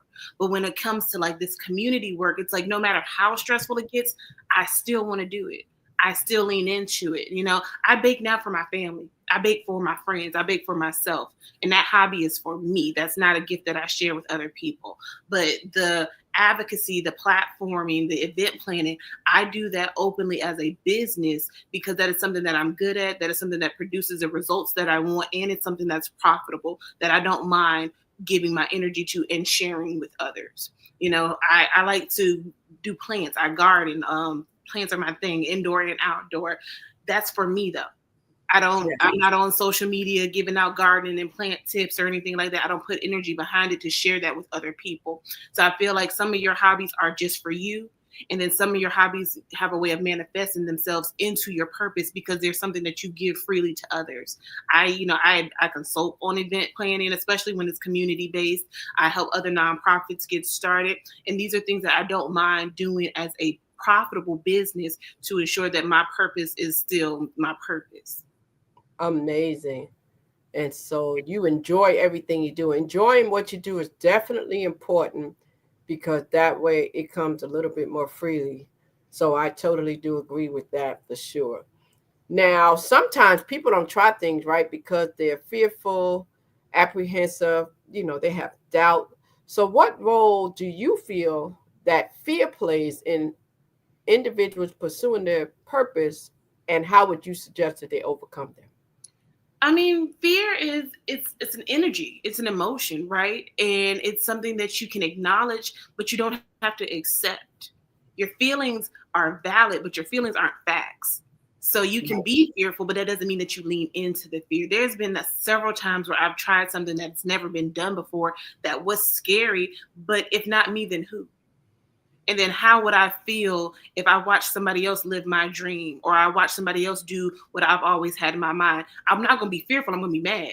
I'm going to be angry, and I can only be mad at myself because I didn't take advantage of the opportunity. So you have to weigh what's more important. It's like, is your fear, or is it that this really might work? And I always choose to lean into this really might work. I'm aware of all the things that can go wrong because you have to plan for those things, right? And it has to be a part of your strategic plan about the things that can go wrong, the ways that stuff can come up short, or like where you might identify roadblocks or areas of lack. But that doesn't stop the overall big picture, and that never stops the purpose or the theme. Right. Now, I'm going to tell you something. You said something powerful. You said your feelings are valid, but they're not facts. And that is a powerful statement right there. So in other words, acknowledge the feeling, feel the feelings, but don't get stuck in those feelings, right, and keep on going. So I love it. I love it. I love it. That was great. So, Miss Anderson, can you share a moment that you almost gave up on your own vision, and tell us what kept you going? Yeah. So honestly, the start of this whole thing, I started Vision Driven 757 off the strength of events and like putting on community-based events to gain resource, knowledge, information, network, all that good stuff. So when I started Vision Driven, it was actually supposed to be a hub for aspiring entrepreneurs and those who wanted to get into business for themselves. I created this whole event called Boss Up. I had panelists coming in. I was going to showcase small vendors and really just give aspiring entrepreneurs a place to gather and gain support and brainstorm and bounce off of each other. And in my mind, it was a great idea. And I was putting it out there to people, and some people were interested. I had my panelists and everything, and I was promoting it, but no one was biting. No one was interested. And I was just like not figuring out what was going wrong. So I think it was like a month and a half out. I had like 2 ticket sales. I had 1 vendor confirmed, and I had already put in deposits for food and marketing and all these things. I was about to be out like thousands of dollars. I went to my mom crying because I'm upset because I'm trying to figure out what went wrong. And my mom said, "What are you doing? Like, this is not what you're supposed to be doing. You're supposed to be worried about the kids. We're supposed to be rectifying the village. We're supposed to be building community. We have to build some bosses and get these kids together." And I was like, "What?" And she said it again. And I was like, "It's not boss up. It's building bosses." So I flipped everything that I had created, and I made a panel And I brought in friends. I called my my fitness trainer friend, and he came in and talked about health and wellness, nutrition. I called in my friend who did resumes, and they came in and did resume review. I called 2 of my stylist friends to talk about how young men and young women should dress in like a professional space and how they present themselves in an interview. I did motivational tips and interview techniques, and then I had another gentleman come in and like bring the whole thing home, just like empowering the kids to go out and do their next thing. And I flipped everything in a month and a half. I sold 75 tickets. I had 10 panelists or 10 participants come out. I had my friends and my family working registration and helping me put together the slideshow. And that was the start of Vision Driven 757. And we just did our 6th conference this past February 1st. And we had almost 200 people in the space. We took over 4 floors of a library, and it has just grown leaps and bounds, all because I didn't give up. Oh my goodness, that sounds amazing. I am so excited. And it is really, truly good to keep the right people in your circle so you can call on them. I heard you saying you called on several people, so you have a powerful network of people, and that's important too. How important is it to have a powerful network that you can call on? It's key. Everything that I've done has been off the base of knowing somebody who knows somebody who knows somebody, keeping people close to me that believe in the vision, who have bought into the vision, and who are willing to do the hard work and do the nitty gritty type stuff with me, and just making sure that people know what I'm doing. Like, it's been the biggest thing to like, I'm not afraid to tell people what I'm doing. You can't take from me what I'm already doing, and you can't do it like I do it. So even if you like the idea and you borrow the concept, because I've told you about it, you still can't minimize what I'm doing. So I'm not afraid to tell people what I'm doing, because I find the right folks who are willing to buy in, to invest, whether it be monetarily, their energy, their resources, or just helping me spread the word about it. That's how I've literally done everything that I've ever done, just word of mouth and having a strong network. Now, powerful. Now, you said something that leads me to this next question. You said you tell people, give people some advice on how you avoided or ignored the naysayers, because sometimes when we share our vision, everybody doesn't get it, and some people will try to convince you otherwise. So could you speak to that for a moment, please? Yeah. Who and what's for me is who and what's for me. Your no doesn't stop anything. And it just, honestly, it just gives me the answer I need. Like, yes or no. That's all you can tell me. Yes or no. You can try to bash what I'm doing or talk down about what I'm doing, but in comparison, like, what are you doing? Like, not to sound like cocky or bold, but like, what are you doing? Because this is my legacy that I'm building. This is my moment that I'm creating. This is my movement that I'm starting. If you're not a part of it, that's fine. If you don't like it, that's fine. I just need to know. So then I know to go on to the next person. A no is just an answer to a question. It doesn't stop anything, because the right people will be the right people, and they'll come with the right resources. They'll come with the right energy, the right attitude, the right connections, and they'll help you move this thing along. If they're not for you, they'll keep you stagnant. They'll keep you stuck. And if you sit on someone's no, letting one person or one thing or one place tell you your value, then you don't believe enough yet. I'm telling you right now, that's it. That's it. Knowing and believing in yourself and being able to know who's for you. So let's go to the next question I have here. Let's talk about some practical steps that people can take to fine-tune their own personal passions, to have a sustainable career or mission. Have any suggestions for them? Write it down. Write everything down. I journal. I am so stenographer, hieroglyphics, however you want to do it. I need to put words to paper, and that helps it, one, get out of my head, but two, it makes it real. You write the vision, you make it plain. And so that's how you know where you're going. You have to write it down first, and then get all the things out of your head. I do this thing called brain dumping. It's like you can do 5, 10, 15, however long you want to. If you start now, I suggest 2 minutes, but you set a timer for 2 minutes. You get you a piece of paper and you just write. It doesn't have to be complete thoughts or sentences. It could just be words. It doesn't have to be on the lines. It could be all over the paper, and it gets it out of your head and onto paper. And then once that time is up, you can look down, and you might have some complete thoughts that you didn't even know you had, because your brain is so jumbled. Getting stuff out of your head and on the paper helps you organize it. And then you can see what resources you have. You can see what people you have. And then you can see what you need to get where you're trying to go. I heard those key pointers, and the one that stuck out in my mind was write a vision and make it plain. That's it. That's what it is. You definitely have to get it out of your head, write it down so you can look at it and plan that work that you have. So good pointers there. Now, it sounds like you're very, very focused. And some other people may have a problem with staying focused. They may sometimes get distracted and they may have challenges because of that. Any advice to individuals who would like to go ahead and follow through with their vision and purpose, but they don't know how to ignore the distractions? You have to have something that pulls you back, whatever that may be. You know, I keep, like I said, my thing is journaling. So I can flip through these pages and reread my own thoughts. And that brings me back to, like, 'cause there's times where I get discouraged. There's times when I don't want to. There's times where I get tired. But when I go back and I reread, like, what I do and why I do it from my own perspective, like, I'll forget why I do things sometimes, but to have that and be able to reference it like a book is a world of difference. Some people use social media, you know, Facebook, Twitter, all those things. It's like a journal on the internet. Go back and see, like, oh, this is why I started, or this is how happy I was when I started, and look at, I forgot the purpose or the why behind it. You know, even going back to writing it down. If you keep a Post-it on your mirror in your bathroom or on the back of your front door when you're leaving, and you read every day why you're doing what you're doing as those reminders, it keeps it in the forefront of your brain. Whatever you can do to keep it in the forefront of your brain, keep it visible. And that's how you stay clear of distractions.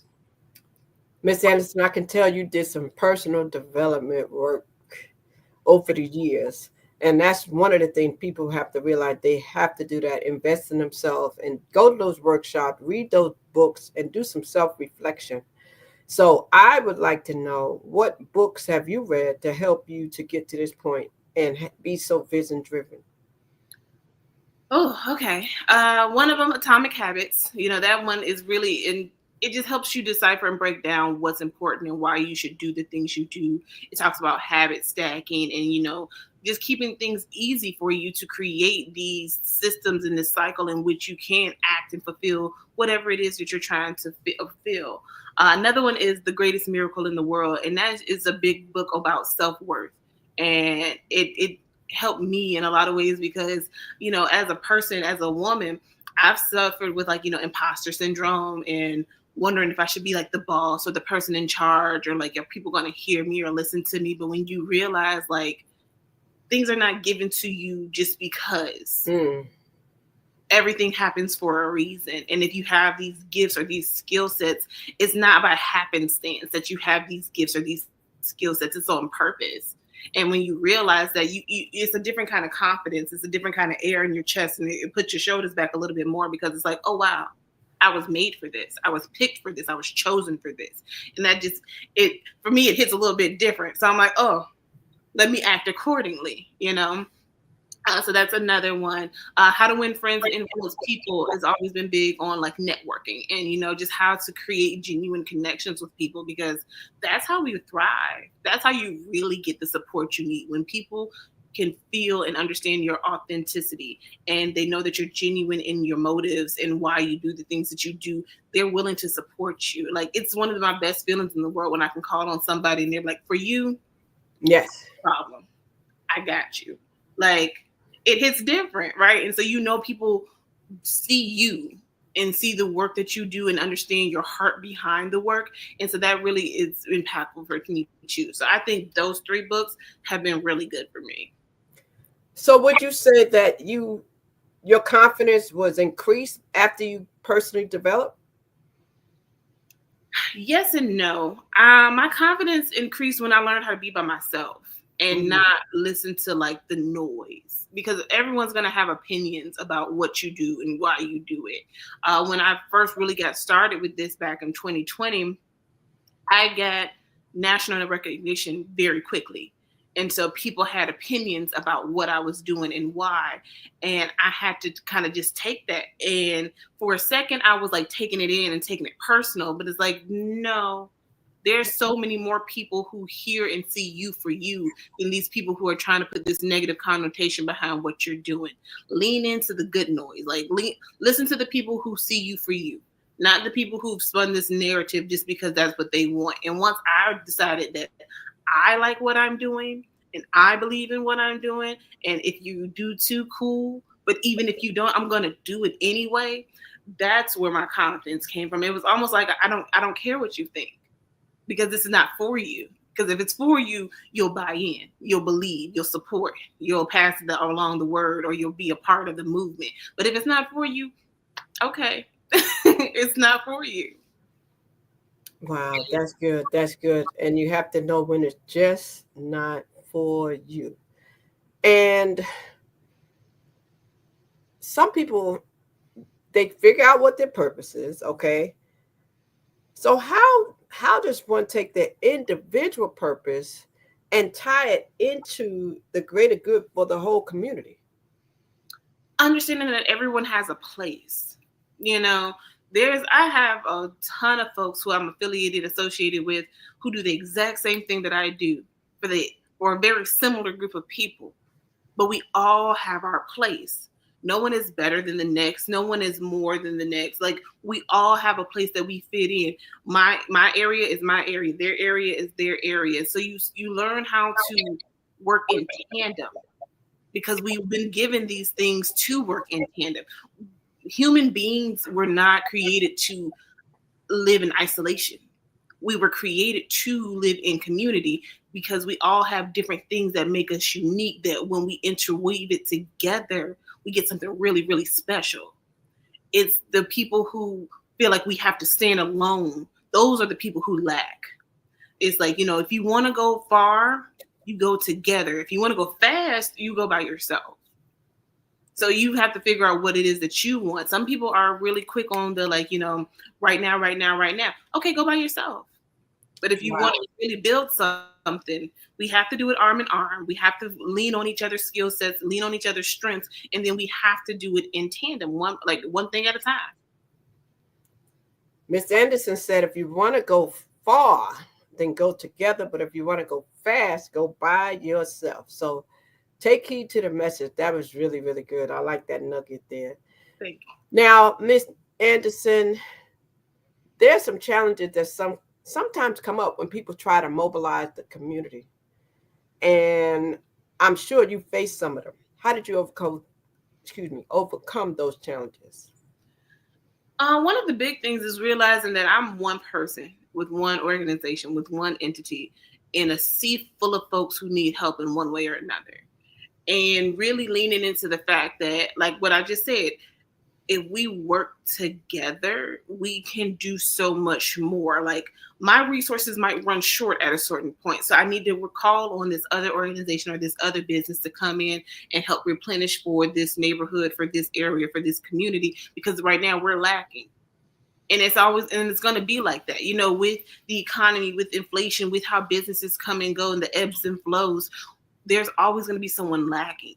And so we have to be able to pull together to make sure, like, if you're lacking, we can pull here. Or now the two of us can come over here and get this small business and help them. Now the three of us can come over here and help this small business. And that's how we grow and we build together. We have to do it one by one. We have to do it in tandem. So in order for us to get further, we have to figure out how to support the little guys and how to make it equitable across the board. Everything's not going to be equal. But if everyone has a fighting chance, and if everyone has access to the same resources to help these different demographics, then we are slowly changing the economy and the structure of the community. That's good. Now, different generations see things differently, and I feel as though the younger generation has something to contribute to all of this that we're speaking of in the community. So what do you think we need to do to get the younger generation more involved in taking an active role in shaping our communities? Just that, getting them involved. Like, we're so busy trying to shield them and protect them from everything that we don't get them involved. Wow. We don't give them the tools, the space, or the opportunities to use their voices to be young leaders or to tell us what they need or to tell us what they want. We want to protect them so bad because the world is so crazy, and we see that as adults. And as a millennial going through traumatic world event after traumatic world event after traumatic world event, and having a young person myself, it's a game. It's a teeter-totter. It's a give and take. Like, yes, I'm gonna protect you because you're my child, but also you got to learn this one on your own, my girl. Yes. You messed up. You got to take accountability. There are consequences to your actions or their reactions to your actions, and whether that be good or bad, you have to face that because you made the choice to make the action. We have to hold these kids accountable, but we have to give them the space to learn how to function and maneuver on their own. Like, that's one of the biggest things that I do within my organization. I'm trying to create good people. Not good test takers, not yes men, not people who are afraid to try. Good people with hearts of service who want to come out here and make a change in their community, because we can all do that. You don't have to be a politician. You don't have to be a community advocate. You can be a regular person on your job, but you stand for what's right and you do what's right and you do what's moral because you're a good person. That's all we have to do is give these kids a fighting chance to be good. Expose them to as much as we can because exposure is key, and hold their hand. Let them make mistakes, pick them up, tell them where they went wrong, and then push them back out there to go on their merry way, and let them know that you're still behind them if they mess up again. I like it. And then, of course, we all know that everybody has different backgrounds and opinions, so they don't see things eye to eye. So what steps would you say you would give those that fall in that categories so they can work together? I think across the board, everyone just has to be more open.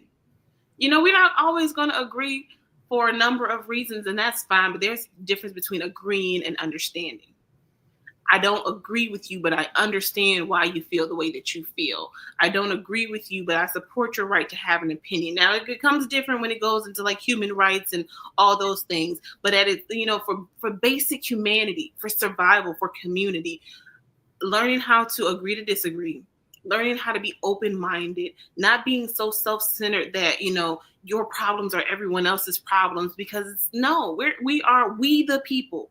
We the people. It's all of us. And so we have to get out of this single-minded mindset. It has to be open. It has to be for community. It has to be empathy. This is not happening to me. It's not happening to me. It's not affecting me, but I empathize with the fact that it's happening to you. And I'm sorry. And if I can help, I'm going to help. Like, just being more genuine. I feel like we've lost the sauce in that a little bit, about just like being good and decent people. And like not having ill intentions, or assuming that people have ill intentions when they try to educate or teach or lead or help or whatever the case may be. Just being more open and more empathetic. Wow, this is some good information. I hope they have their pens and their notes out there. And we're going to ask you just a few more questions, and then we're going to give you the opportunity to give us some contact information and anything you have coming up. So let's see. Collaboration is key. I always say that, and I'm sure that it sounds like you think that too from what I heard. So let's talk about collaboration and what people can do to create lasting relationships and stop competing so much for the resources, but work together. I think it goes back to like that confidence. Like, I don't feel like confident people have the time to try to run dolo, because like, that what's for you is for you. Like I said before, like, giving freely of my gifts is no thing, because you can't take away what I'm doing, and you can't do it like me, and you're not supposed to. You're supposed to do it like you. Please take the idea, please take the concept, take the theme, and do it your way for your group of people, for your target audience. We have to get out of the mindset that there has to be like one name and one thing, and my name has to be on top. It's like, no, if we're building community, no one's name is on top. We're all right here. We're all on the same playing field. Like, we have to get out of someone being the one. And it just has to be a unit. It just has to be solidarity. And with collaborating, it's just like, finding those like-minded people, because everyone is not on the same page. Everyone is not on the same wavelength. And some people have to grow and evolve.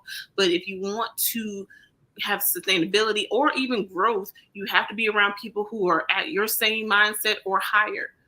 And then those folks help you get to where you're trying to go. And we do it in unity. Yes, yes. Now, can you mention a time where collaboration led to a significant positive change? Yeah. So when I started the organization in 2020, it was during the pandemic. I was working in the school system, and I got out of school, and I was like, I'm gonna take, we got 2 weeks off. I'm relaxing, I'm chilling, I'm so excited because we don't have to go to school for 2 weeks while whatever this is happens. And then, we thought we were just gonna go back to our lives. Clearly that didn't happen.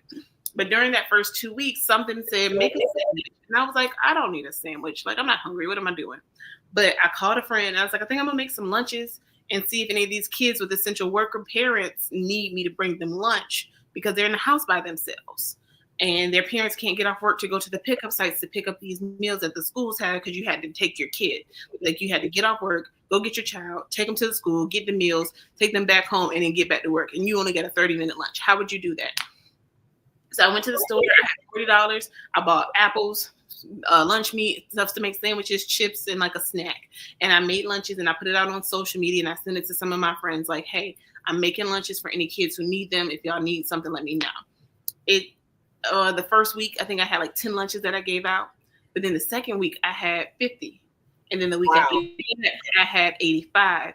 And it got up to the point that we were delivering 195 lunches a day in 4 cities across Hampton Roads. And we had a partnership with AT&T. And we were on the news and we were on CNN. Like, it became this whole big spiral of businesses who had like cafes and cafeterias or like snack bars were giving us their inventory because they had to close it down because of COVID. But that meant we had more stuff to give to these families. We were giving whole boxes with like meal items for these families, as well as delivering the lunches to the kids 2 and 3 times a week. And sometimes even making sure they had like warm breakfast. So it became a whole big thing based off of word of mouth, collaboration, and everyone just wanting to pitch in.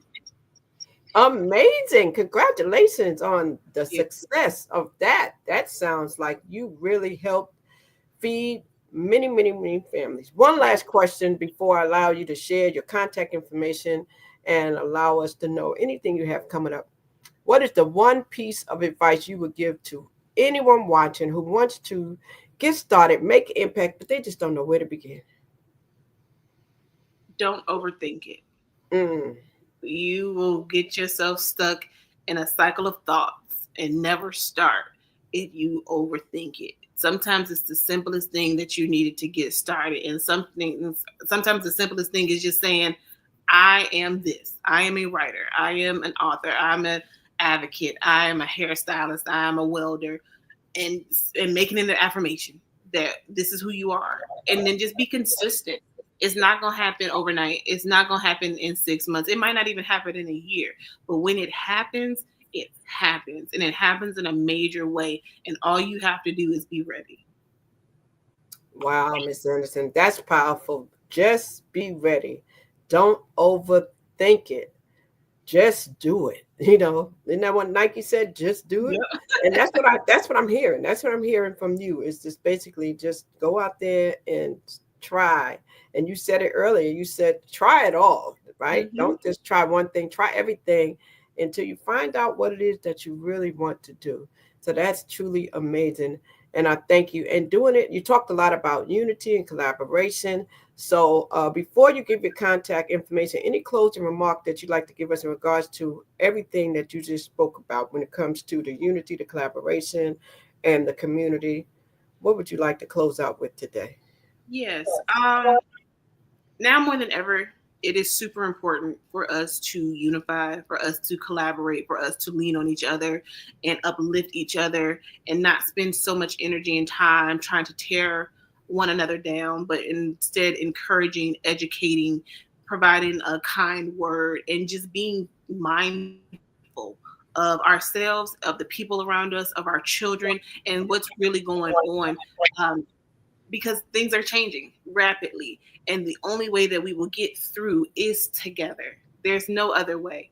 We have to lean on each other. We have to learn how to unify and do it in a way that we make actionable steps towards the change that we want to see. The tagline of my organization is Be the Change. And that means it starts with you. And that means it starts now, because we're all making the choice to now be better than we were before. And that's the only way that we get through whatever life throws at us, is together. Wow. And I know I said closing comment, but when you said that, it made me think of one other thing. So does the person have to have leadership skills to do that? Do they have to be a leader, would you say, to be that person to go and have that strong drive and follow through? No, you're the leader of your life. So regardless, you're leading something because you're leading your life. You know, it doesn't have to be that you have a big platform or a whole bunch of folks following you. It's just that you have the confidence to make sound decisions that impact change, not only for you, but for those around you. Excellent, excellent. Ms. Anderson, so how can the people reach out to you? Give us the website, contact information, any upcoming event that they need to know about that you have that you're sponsoring.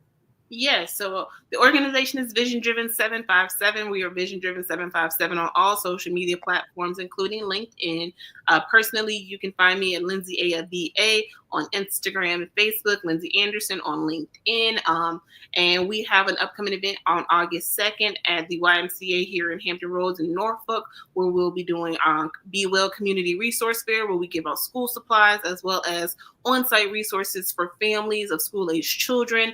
And it's a good time. We have fresh fruits to give out, fresh fruits and veggies, a clothing closet, and a number of resources available for the family as they prepare for back to school. So that will be our next event coming up, and you can follow us and find more information at visiondriven757.org.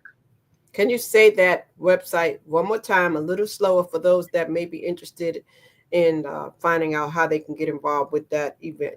Yes, visiondriven757.org. Everything spelled like it's supposed to.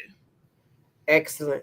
It has been a pleasure to speak with you today and to just hear everything that you're doing.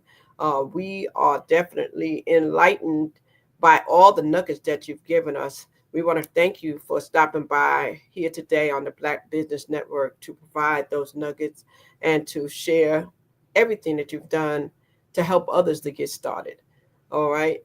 And we know that genius is common, and we will see you on the other side. Thank you. Thank you so much. You're welcome.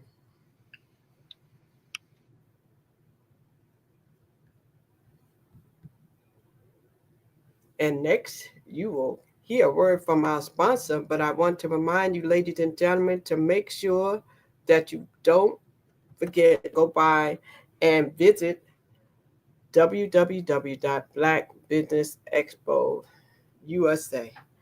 And you can scan the barcode in the left corner also. And we're here 24 hours a day at the Black Business Network. And we will be here with our next speaker after Miss Lindsay Anderson. So we are excited, definitely excited. We have some great speakers coming up every day. And now a word from our sponsor. Hi, I'm Linda Peavy, owner of LaPav Consulting. My passion is to place your organization on the path to excellence. Are you struggling to communicate your message, reach target audiences, or secure funding? From marketing communications to grant writing, we achieve your goals. We've worked with high-profile clients and have secured $17 million in funding for charter schools and nonprofits. Call today to discuss what your success looks like and how LaPav Consulting can help.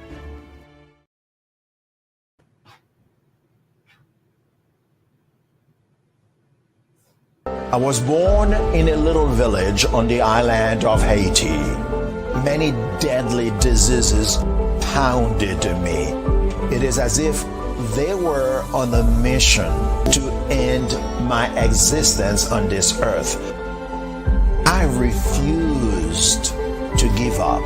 In 1983, I left Haiti and came to the United States of America. And I came with $5, 2 shirts. I didn't speak any English. I came to Atlanta. I got a job. I was a doorman. I was a doorman with a dream. What I used to come on stage. I'd rehearse this moment that I'm standing in front of you. That's the power of a dream. Maybe today is the day you begin acting as if you already have it. And then step out with full force. Take a risk. No condition is permanent. Don't let your situation distract you. You are chosen. You are called. You are born for a purpose in this life.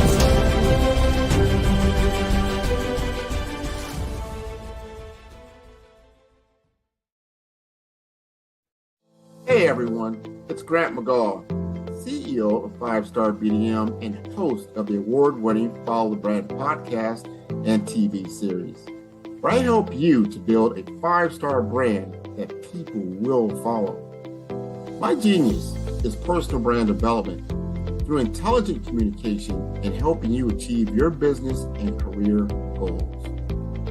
I am a requested speaker on digital technology and brand development issues. I want to work with you to increase the value of your current opportunities while attracting new ones.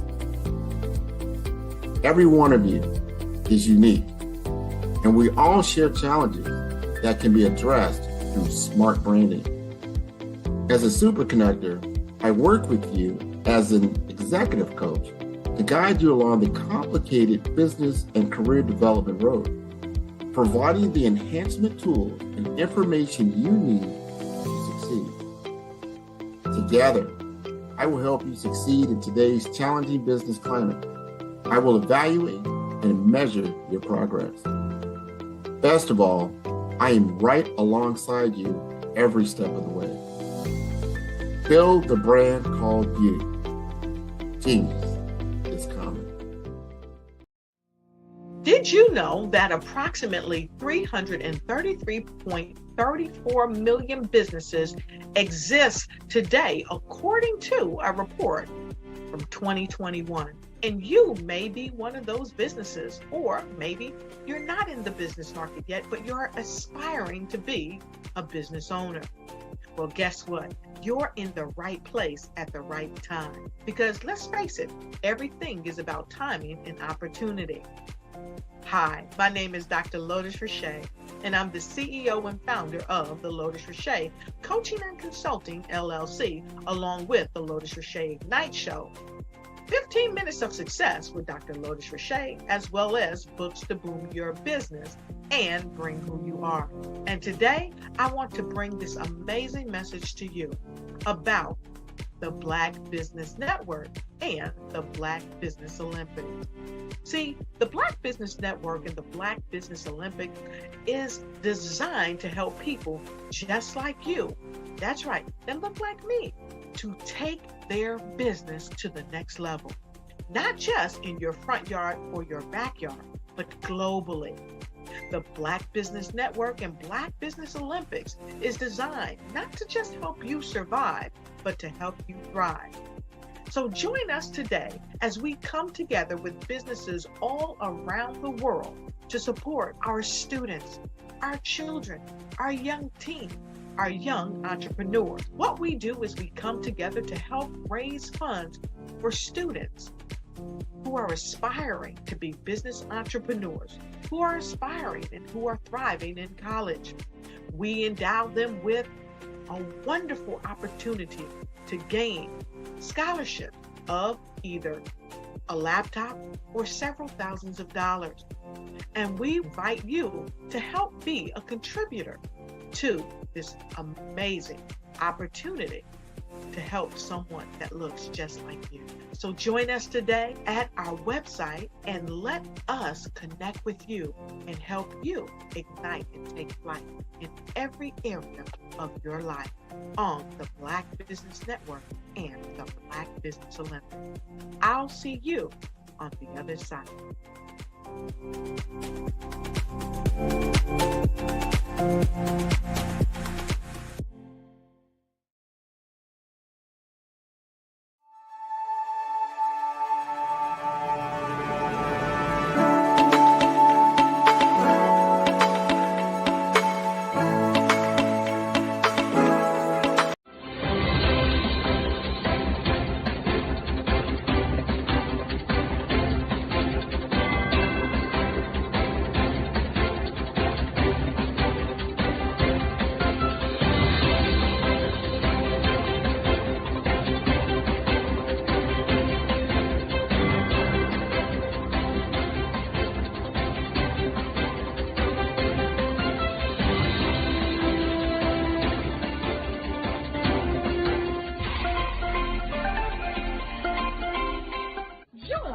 Dr. Eric Kelly III and a host of phenomenal speakers from all around the globe for this 7-day virtual event that you don't want to miss.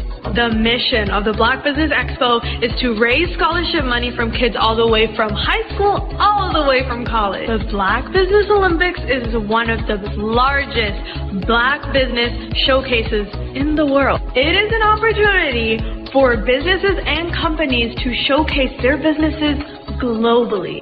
We are going to be giving away laptops up to $5,000 away to students. Again, I'm Olivia Appleberry, the founder of 2 Cents Finance and one of the speakers for the expo. I am so excited to see you there. For more info, go to www.blackbusinessexpousa.com or call 919-308-9090 and hope to see you there. I am Black Business. From the moment I wake until the time I sleep. Yes, I am Black Business. I am Black Business. Tell me, are you Black Business? I am Black Business. Do you support Black businesses? Listen, I support Black business because I am Black Business. Black Business Expo. One of the largest business showcases in the history of Black business in the world. The world! Sign up today at www.blackbusinessexpousa.com or call 919-308-9090. I am Black Business.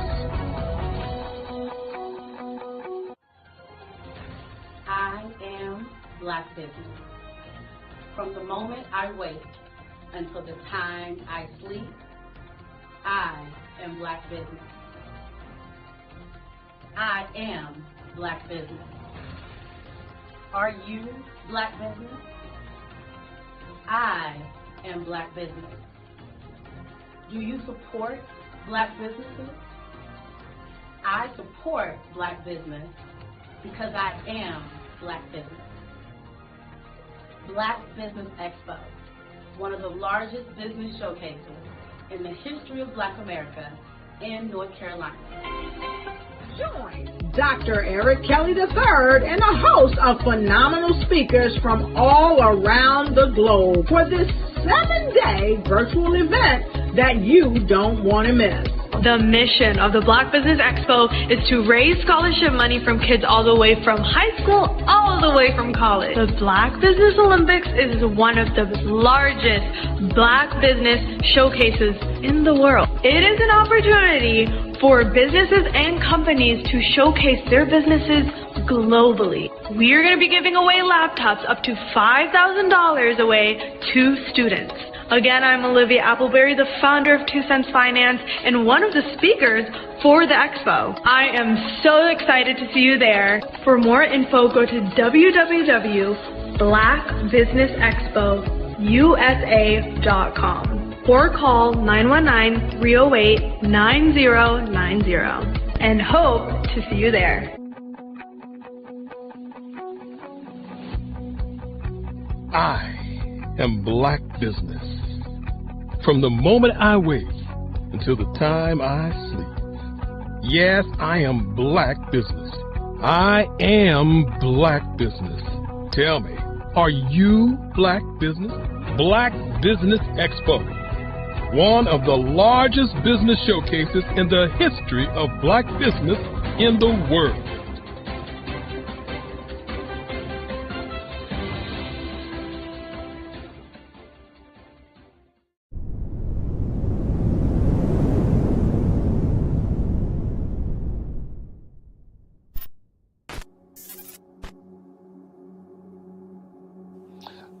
I was born and raised in southeastern West Virginia, the coal fields. My father was an AME minister. For me, I was very fortunate. Even though I grew up in the segregated South, I was surrounded by flourishing Black businesses. Doctors, lawyers, bankers, dentists. They were all there and they were all successful. And I guess that's part of my dream, is to see that success come back. My name is Joseph Simmons, and I am the founder of the Center for Micro-Entrepreneurial Training. We have this moment in time where we can change the trajectory of people. And our focus is on women, Black and brown entrepreneurs, and their access to capital, their ability to build thriving businesses, the ability to employ people. There's a study that showed that in those three communities, especially Black and brown communities, $1 stays in those communities for 30 minutes. In white community, $1 stays in their communities for 8 hours. So think about it. For you in a Black or brown community to get gas, to get food, to go to a restaurant, you've got to leave your community, take those dollars out of that community and take it to another community that's already being well served. So if we can reverse that, if we can go from 30 minutes to an hour to 2 hours, that's progress. That's what we need to do. I was with SCORE, and then in May of 2020, of course, the events happened in regards to the murder of George Floyd. The other thing that I was experiencing was the denials of federal funds for small businesses. And it revolved around one thing. These businesses were not being prepared for grants and for government programs. And I came up with the idea for the Center for Micro-Entrepreneurial based off those two things. Morgan Stanley had a report out in 2020, first quarter, and it talked about there were 3 groups that were massively devastated by COVID-19 on their business. That was 1, women, number 2, Black, and number 3, brown entrepreneurs. The research showed that they had less cash on hand, they had less opportunity to go into a bank and get money, and they were very dependent on family and friends to keep their business up and running. If we can focus on those 3 groups, then we can have a dramatic impact on our communities. Really, the focus is on 3 areas.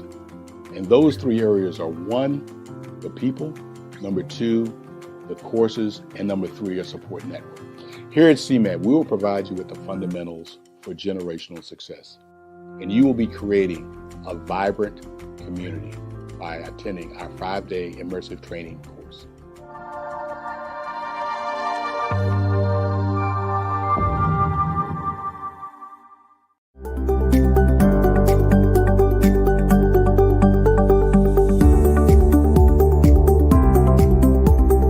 My name is Katie Bennett, and I own Lexicon Presents Publishing. We are a publishing and media company that helps you take your story and share it with the world.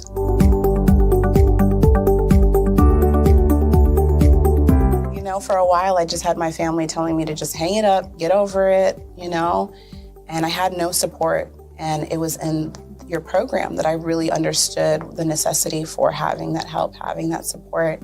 And so now I actually feel like a CEO as we scale, as our clientele changes, as my company is opening doors for other people to, you know, take care of their families.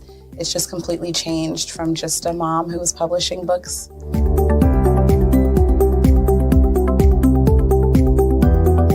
I was at a point where my job, although it was paying really well, wasn't enough. And my business was always in the red, and I was tired of it. And so I came in just hoping to get some sort of help to just not end up in the red every month.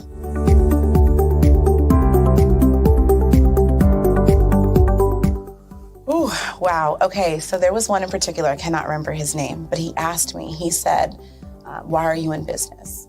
And I told him that I wanted to make a difference and I want to help my community. And he let me ramble on for a while. And then when I was done, he was like, okay, all of those things are great. They make you a humanitarian, not a business owner. And he was the one who told me, he's like, you know, you have this great service and you're offering it at like a great value price. So to someone like myself, we don't know that we're going to get the value of what you're actually bringing. And so that gave me the confidence I needed to raise my price. It gave me the confidence to go after my actual client that I actually prefer to work with. And it really just changed everything for me. I don't think without him kind of giving me that push, I don't think I would have gotten to this point or position.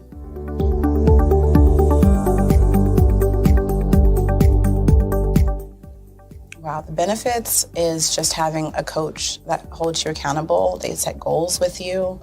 That's been my favorite part. She has amazing experience, you know, and so she brings her strategies and her ideas, and she helped me narrow down, you know, what services I actually wanted to offer, how I could actually continue to offer it, how many clients at one time could I have. All of the information that she's given has just really transformed my entire company. And so I know I would have never gotten to where I am today and having some of these partnerships that I'm, you know, having now without her help.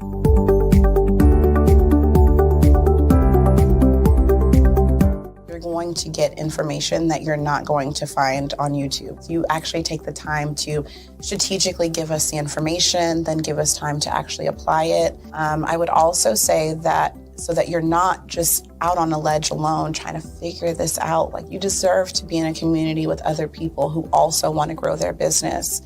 And then finally, you know, the biggest thing I think I took away from CMET was that I had a whole office in Longwood, I still do, and at the time I had not paid my business tax receipt. I didn't know that that was something you had to do. So that was like one of the first couple days of information, and I'm like, oh my gosh, let me go get that together right now. So I'm really glad that, you know, CMET was there for myself, and, you know, anybody else who has the opportunity, they need to do it.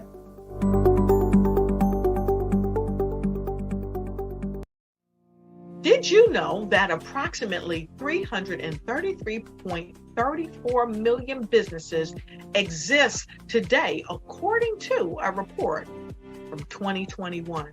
And you may be one of those businesses, or maybe you're not in the business market yet, but you're aspiring to be a business owner. Well, guess what? You're in the right place at the right time. Because let's face it, everything is about timing and opportunity. Hi, my name is Dr. Lotus Richey, and I'm the CEO and founder of the Lotus Richey Coaching and Consulting LLC, along with the Lotus Richey Ignite Show. 15 minutes of success with Dr. Lotus Richey, as well as books to boom your business and bring who you are. And today, I want to bring this amazing message to you about the Black Business Network and the Black Business Olympics. See, the Black Business Network and the Black Business Olympics is designed to help people just like you, that's right, that look like me, to take their business to the next level. Not just in your front yard or your backyard, but globally. The Black Business Network and Black Business Olympics is designed not to just help you survive, but to help you thrive. So join us today as we come together with businesses all around the world to support our students, our children, our young teens, our young entrepreneurs. What we do is we come together to help raise funds for students who are aspiring to be business entrepreneurs, who are aspiring and who are thriving in college. We endow them with a wonderful opportunity to gain scholarship of either a laptop or several thousands of dollars. And we invite you to help be a contributor to this amazing opportunity to help someone that looks just like you. So join us today at our website and let us connect with you and help you ignite and take flight in every area of your life on the Black Business Network and the Black Business Olympics. I'll see you on the other side. Hello, I am Dr. Eric Kelly III, the visionary strategist and founder of the Black Business Olympics. I invite you to showcase your Black-owned businesses on the Black Business Network global stage. The Black Business Olympics is a global Black Business Network platform that propels Black-owned businesses into the international spotlight. By showcasing your business on the Black Business Olympics platform, you can reach a worldwide audience of potential customers, partners, and investors. You can also establish yourself as a thought leader and expert in your field, attract lucrative partnerships, and more speaking engagements. In addition, the Black Business Olympics platform provides a valuable opportunity to connect and collaborate with like-minded entrepreneurs and business professionals from around the world. This can lead to new business opportunities, ideas, and relationships. Finally, by sharing your story and expertise on the Black Business Olympics platform, you can inspire and empower others. This is a powerful way to make a positive impact on the world and leave a lasting legacy. If you are a Black-owned business owner, I encourage you to seize the opportunity to showcase your business on the Black Business Olympics platform. It is a once-in-a-lifetime opportunity to make an indelible mark on the world. Be one of the 1,000 visionary entrepreneurs who are changing students' lives, shaping industries, and leaving an unforgettable legacy for their families. Unleash your voice on our global stage and watch your business thrive. Black Business Olympics is one of the largest Black business showcases in the history of Black business in the world. Yes, the entire world. Just give me a call today at 919-308-9090.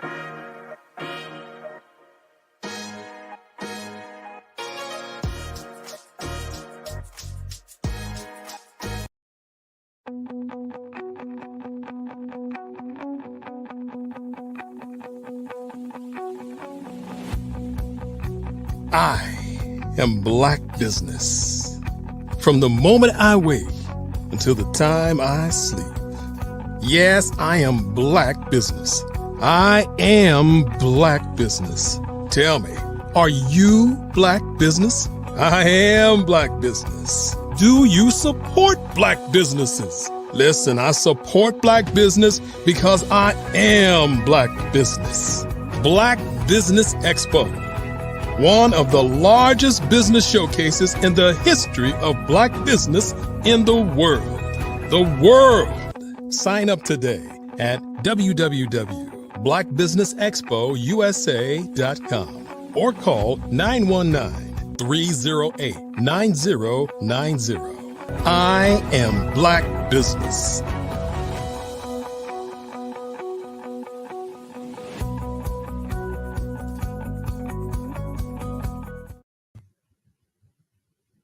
Good day, business owners, entrepreneurs, thought leaders, and corporations. Welcome to the Black Business Network. My name is Sidney Wormsby. I'm a business growth imagineer, founder of Strategic Solutions, a business consulting practice, and also a founder of Huertas e Decus, which is Latin for excellence and distinction, and that's a business growth practice. So I'm your business moderator for this afternoon on the Black Business Network. The Black Business Network is a 24-hour business network showcasing Black businesses, business owners, entrepreneurs, and thought leaders worldwide. We have speakers from all over in North Carolina, in London, in Singapore, Africa, Japan, and cities all over the United States. The Black Business Network is a global community sharing its business knowledge to empower, to inspire, and to educate businesses about business. Our next guest this morning is Mr. Joseph A. Simmons. He's a retired pharmaceutical executive located in Orlando, Florida, and he started his career in sales with Baxter Corporation, also with Johnson & Johnson and Sunrise Medical, where he was promoted to an executive level position. He went on to Knoll, Abbott, and Novartis Pharmaceuticals in several management positions. He's recently founded the Center for Micro-Entrepreneurial Training, a not-for-profit organization, back in May of 2020. So looking forward to an interesting and exciting conversation. So let me present to you Mr. Joseph Simmons.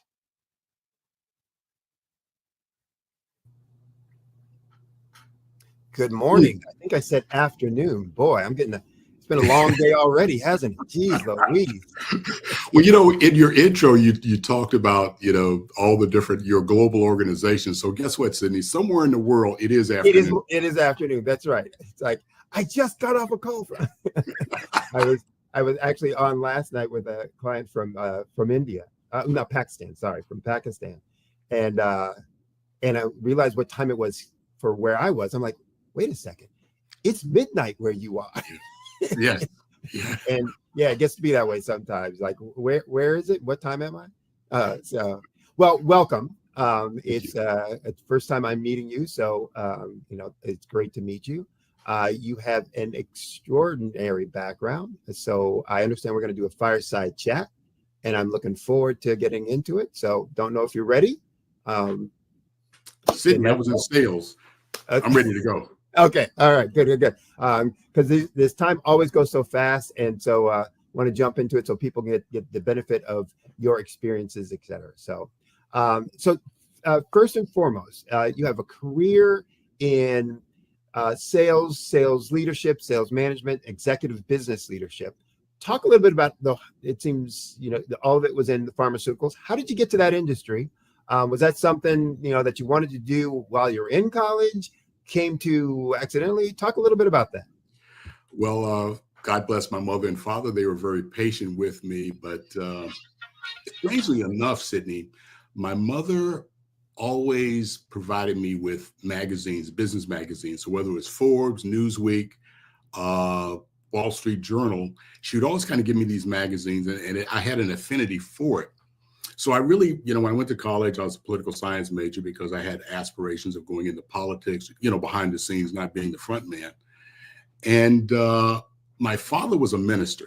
So I had a father who had the gift of gab, and I had a mother who was very practical and very logical. So it only made sense for me to go into a sales career, right?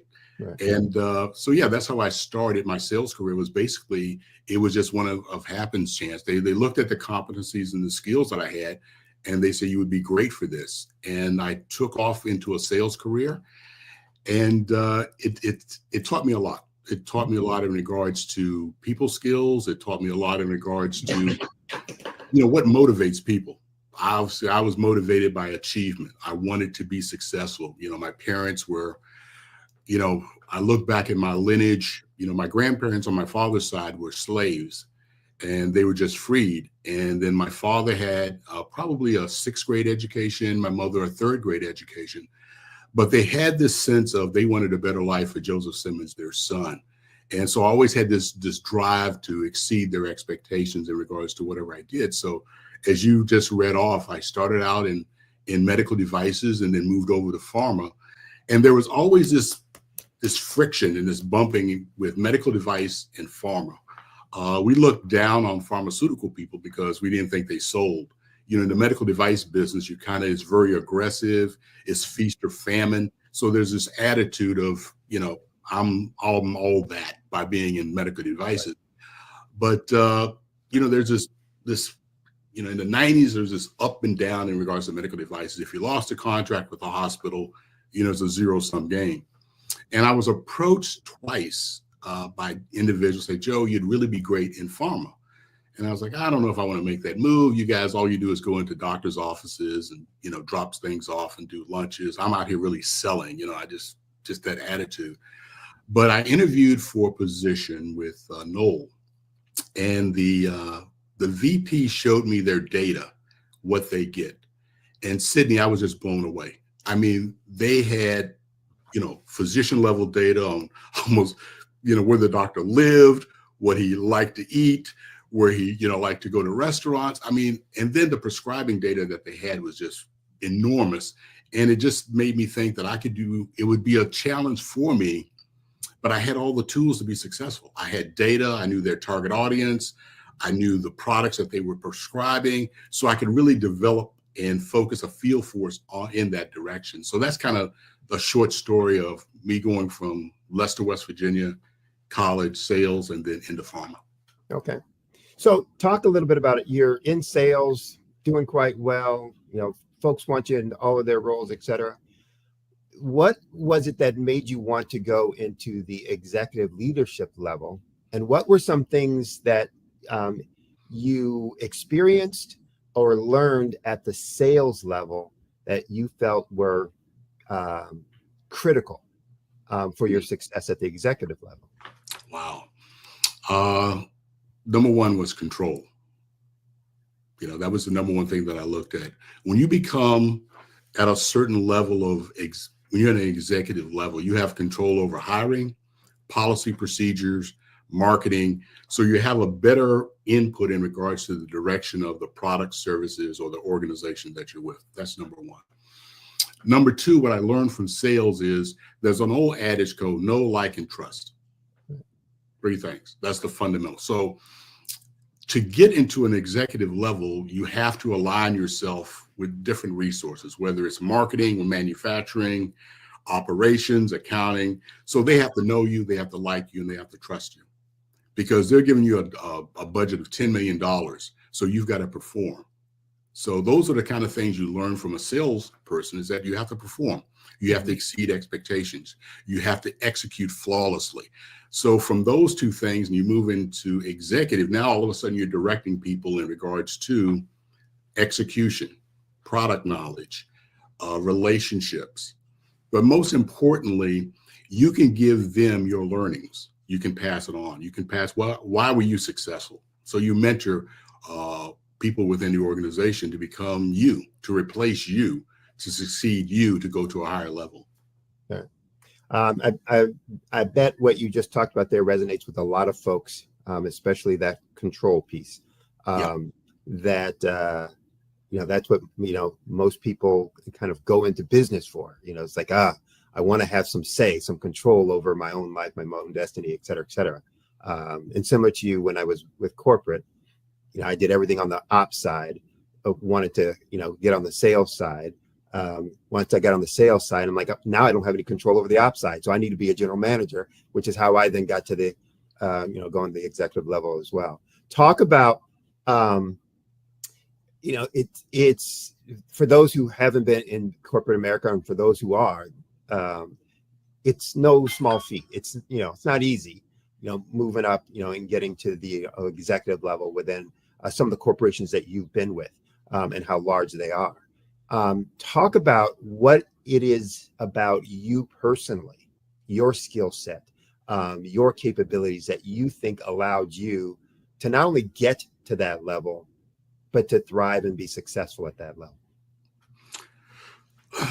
Sydney, I guess one of the business leaders that I followed early in my career was Jack Welch, who was the leader of GE.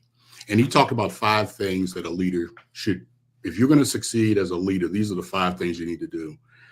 Exceed expectations in regards to sales, marketing execution, hire talented people, stay between the white lines, but most importantly, bring an energy to the job. So when I look at my career and the success I had, those are the 5 things that I focused on. I made sure that, with Knoll Pharmaceutical, I was back-to-back region of the year. I was district of the year. I was region of the year again with Novartis. So from a sales exceeding the expectation, I hit that. In regards to execution, it is so key for whether you're a small business or a large corporation that you execute flawlessly. You can't be,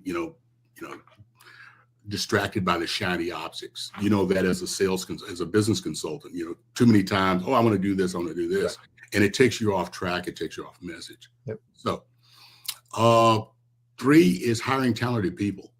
You want to make sure you surround yourself with people that are smarter than you. And even today, I try to bring into CMET people that are smarter than me, and they bring a certain energy and they bring a certain thing that can elevate the organization. Number 4 is we all know that there are rules. And in pharmaceuticals, my God, outside of maybe the oil and gas industry or maybe the banking industry, we were highly regulated. You could get fired for selling off label, for example. So you had to make sure that you set an example for your people of what right and wrong was. Lastly is energy. This morning I was listening to your prior guest, Percy Mitchell, I think his name was. Right. He had energy. Mm-hmm. He had energy. That's what you bring to your organization as a leader of an organization, whether it's Novartis or whether it's your own small business. You have to bring this positivity, this zest for we're going to change the world. So you're having this success at these massive Fortune 50, Fortune 100 companies at an executive level. Talk about that moment where you say, nah, gonna walk away, gonna do something on my own. But not only am I gonna do something on my own, I'm gonna do a not-for-profit. So talk about that. What inspired you for that? And, what, if any, concerns did you have, or, what, if any, changes did you make? Sydney, my wife, I retired 3 times. So each one of the times I drove her crazy. It's like, and I was, get out of the house, do something, right? And a real quick story. So I was talking to one of my mentors, and we were having lunch, and he said, well, let me guess what your life is like. You get up in the morning, 5 o'clock, you watch CNBC, Squawk Box to maybe 9. Then you find, you're going to do some things on the internet till 12, you have lunch. Afternoon, you do the same thing, you pitch and buzz around the house. He said, Joe, you were an executive, you have something to give back. Why don't you use your talents and volunteer at SCORE? And that's what I did, Sydney, for 5 years. So I volunteered with SCORE. And while I was there, I developed a couple of workshops that they input, and they became very successful. But in the back of my mind, there was something that, as a little boy, I just remember my father always going to these churches. And these churches, I'm at 16, 17 years old. I'm driving my father. He had glaucoma. And Saturday, and instead of me going to a party or hanging out with friends, I'm driving my father to these small towns in West Virginia for him to have service that Sunday. And Sydney, he would have 8 people there, 10 people there. But Friday night, he would study the Bible. Saturday night, he would study the Bible. And he just knew that, he would give it his all and give it his best. And then May of 2020, I'm watching Squawk Box, and, the whole thing with George Floyd was going through my head, and I'm looking at application for PPP and EIDL, and they weren't registered with Sunbiz. They didn't have their tax ID. And I'm looking and I'm going, there's money left on the table here. I mean, it's like typical, business person. There's a problem. How can I solve it? And literally, Sydney, I just got out a legal pad and I just started sketching out a workshop. I mean, my background is management. How many meetings have I put together? How many workshops have I put together? And I said, okay, the problem is women, Black and brown entrepreneurs aren't prepared for success. They can't take advantage of resources. I went to SCORE. I presented a proposal to them. They didn't want to touch it. Luckily, I had an associate who had presented at one of my workshops. I talked to him. He said, I'll help you put together the nonprofit. And so I set it up so that it was a workshop and it addressed a problem. The problem was business fundamentals. Second was understanding target audience. Third was access to capital. Everything around it focused in on getting that workshop to commit to those 3 things. And that's how I kind of came up with CMET. It's sometimes when I'm doing this, I hear themes. So you want to do good. Mm-hmm. You have this idea. You pitch this idea to someone and they said, nah, not interested. So talk about that. And, was it a surprise to you? How did you handle that?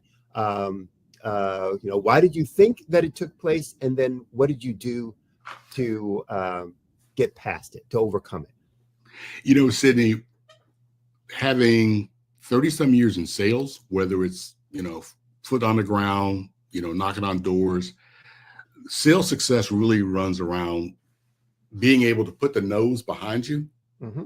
and seeking the yeses. Mm-hmm. And so you have this dogged focus in regards to, I know I've got a good idea. I just need to find the right person to say, Joe, you've got a right idea, and to give me the support and kind of keep me pushing in the right direction. So because I had that background in sales, I can't say I didn't take it personally because I'd given 5 years to SCORE. So you would think that, they would be open to it. I'm worth a little credibility there, right? But again, you kind of look at the political environment. You look at, SCORE's part of the Department of Commerce, I think. So there was things there that I kind of understood. But you've got to have this mentality of, I am going to stay focused on my target. I know what I have to do. I've got a good plan.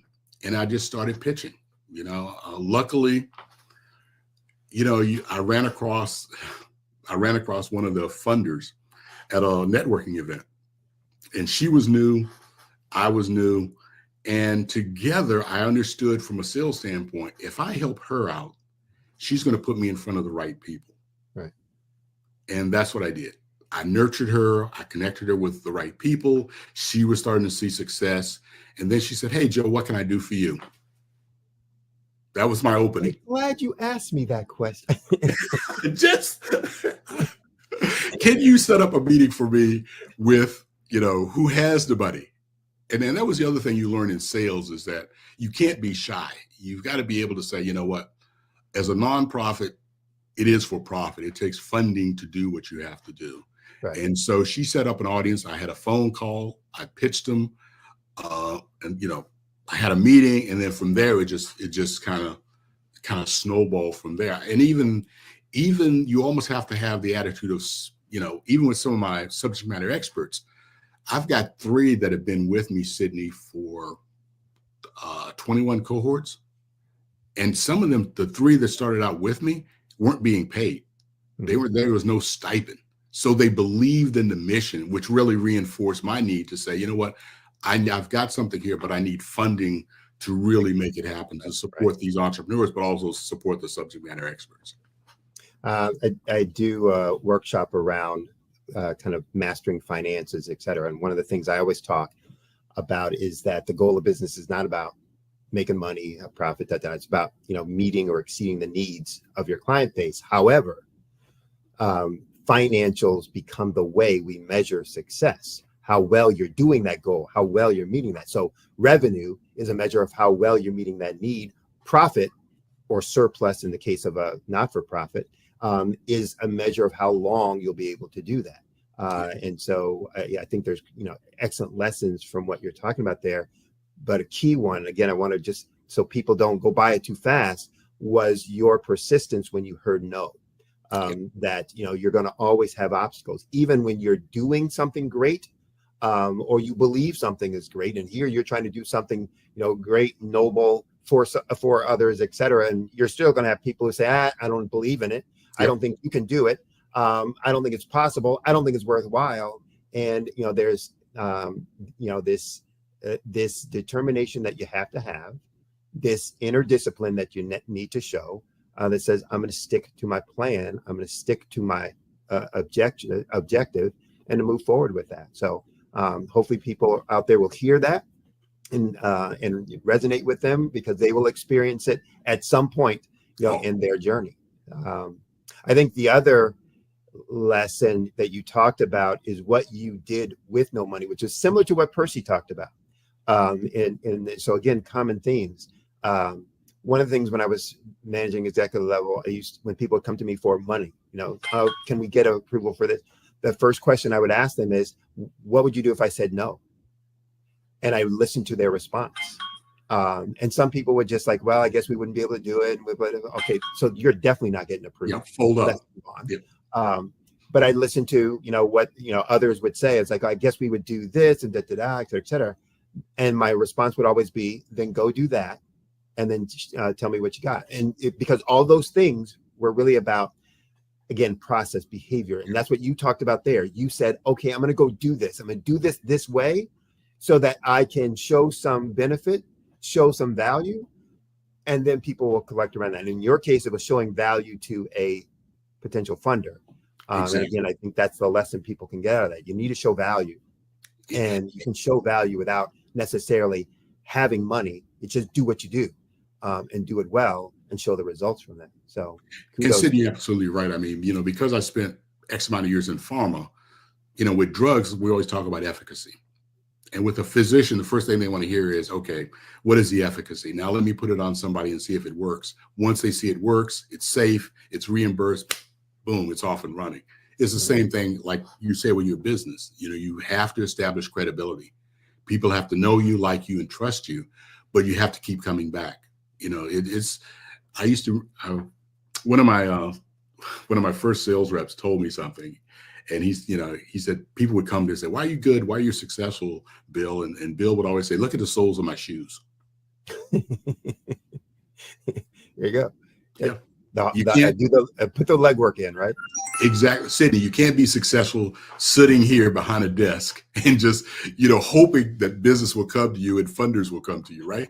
Yeah. There's a quote I always rely on that says, alas, I could have been a great writer, except the library chairs were too hard. So unless you're willing to, be a little uncomfortable, do a little work, success just doesn't follow you around, tapping you on the shoulder and going, come on, I'm here. Take me. Got to do for it. So talk about, now there are people out there right now who are just like, this guy, Joe Simmons, he's that, da. Talk about what your organization, CMET, does, how it works with entrepreneurs, aspiring business owners, and what are some of the programs or services that you guys deliver? Very simply, Sydney, the Center for Micro-Entrepreneurial Training, we focus on preparing entrepreneurs for success. That is our mission. So how do we do that? We have a few channels that entrepreneurs can go through. Number one, we have a 5-day virtual EBA. And each one of those days, we focus on the pillars of entrepreneurship. So day one is going to be business planning. Day two. So folks who don't know, EBA. Oh, I'm sorry, Entrepreneurial Business Accelerator. Okay. Mm-hmm. And for the aspiring entrepreneurs or entrepreneurs out there, it is from 8 to 4. And it's taking in a lot of information because in eight hours, we're going to go through capability statement, resume. We're going to go through mission statement, value, all that in regards to business planning. We keep it relatively fundamental, Sydney, with a 1-page business plan that we want them to have, the entrepreneurs to have completed. So that's done on day one. That Wednesday is understanding financials. So it's cash flow, balance sheet, income statement. But like you said earlier, it's also how do you price your product? How do you price your service? What is your margin? Can you afford this? Because I think it's for our target audience, which is women, Black and brown entrepreneurs, they have to understand profitability. Like you said earlier, it's not so much making money, but it's sustaining your business so that you can do the things you want to do in regards to your product and service. So that's the Wednesday. The Friday is branding.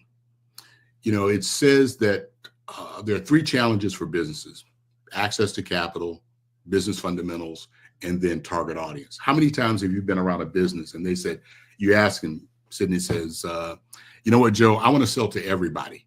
And your head explodes. It's like, no. So we spend time in regards to target audience. That's a whole day. Then how do you market? What's your brand? What's your value proposition? That's Friday. Then Monday, it's about sales. One of the things that those 3 groups are challenged with is messaging and then taking the frustration. You've got to go out and sell your product, whether it's online, whether it's commercially, business to business, consumer to consumer. And then day 5 is I want to make sure the entrepreneurs are connected with these 5 resources. So an accountant, an attorney, a banker, insurance agent, cybersecurity, and then last but not least, a business coach. And then we wind it up with a pitch contest. And the pitch contest is kind of like Shark Tank. I give them 90 seconds to kind of go through their business and pitch it to 3 judges. So that's one channel that you can do. And our next EBA starts on October 28th. Now, I also do, for the graduates of those for sustainability, I've got a growth accelerator program that runs for a year. And that's selected entrepreneurs that we put through that. And we're finishing up the first one in November. So you've got the growth accelerator program.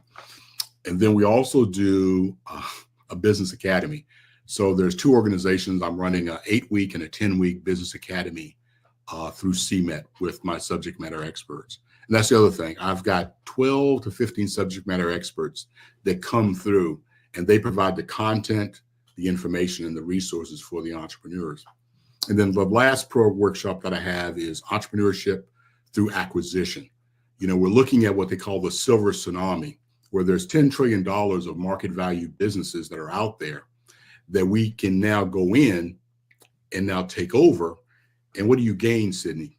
Cash flow, resources, scale, credibility. So those are the programs that are underneath CMET right now that we're doing. And are your services free, low cost, at market cost, for those who are participating? For the 5-day, I can't say it's free because I'm taking 40 hours of your time. Mm-hmm. So your time is money, but in actuality, there's no charge for that. There is a charge for the Growth Accelerator program. The business academies, that's run through municipalities. So depending on whether they want to charge for it or not charge, it's up to them. All I do is take my people, put them in, and then run through the 8-week or the 10-week, wherever they want. So that's kind of a business model that I put together for them. The workshops are all free. So I've got a workshop in two workshops in November, one in Tampa and one in Jacksonville for any of the entrepreneurs out there that are interested in buying a business. And how many entrepreneurs or businesses do you work with at any one time? And give us an average of the number that you handle over the course of a year. Wow. I can tell you this. We've done 21 cohorts since March of 21, and I've had 250 entrepreneurs come through my program. So probably around, we've touched 300. I would say roughly 300 entrepreneurs over 3 years. So 100 a year, roughly. Congrats. And so for those who are out there, again, take a listen, because there's opportunities for you to be able to get support depending on what you're struggling with, or just nervous about or unsure about. There's lots of places for you to get that that kind of help and insight. So talk a little bit about the mindset shift that you had to go through working corporate to going out and being an entrepreneur. And then talk a little bit about the thinking that, if any, that changed for you going from a for-profit career to a not-for-profit business model. So talk about those two dynamics and what adjustments, if any, or you needed to make mentally in addressing that. Wow, that's a very good question, Sydney.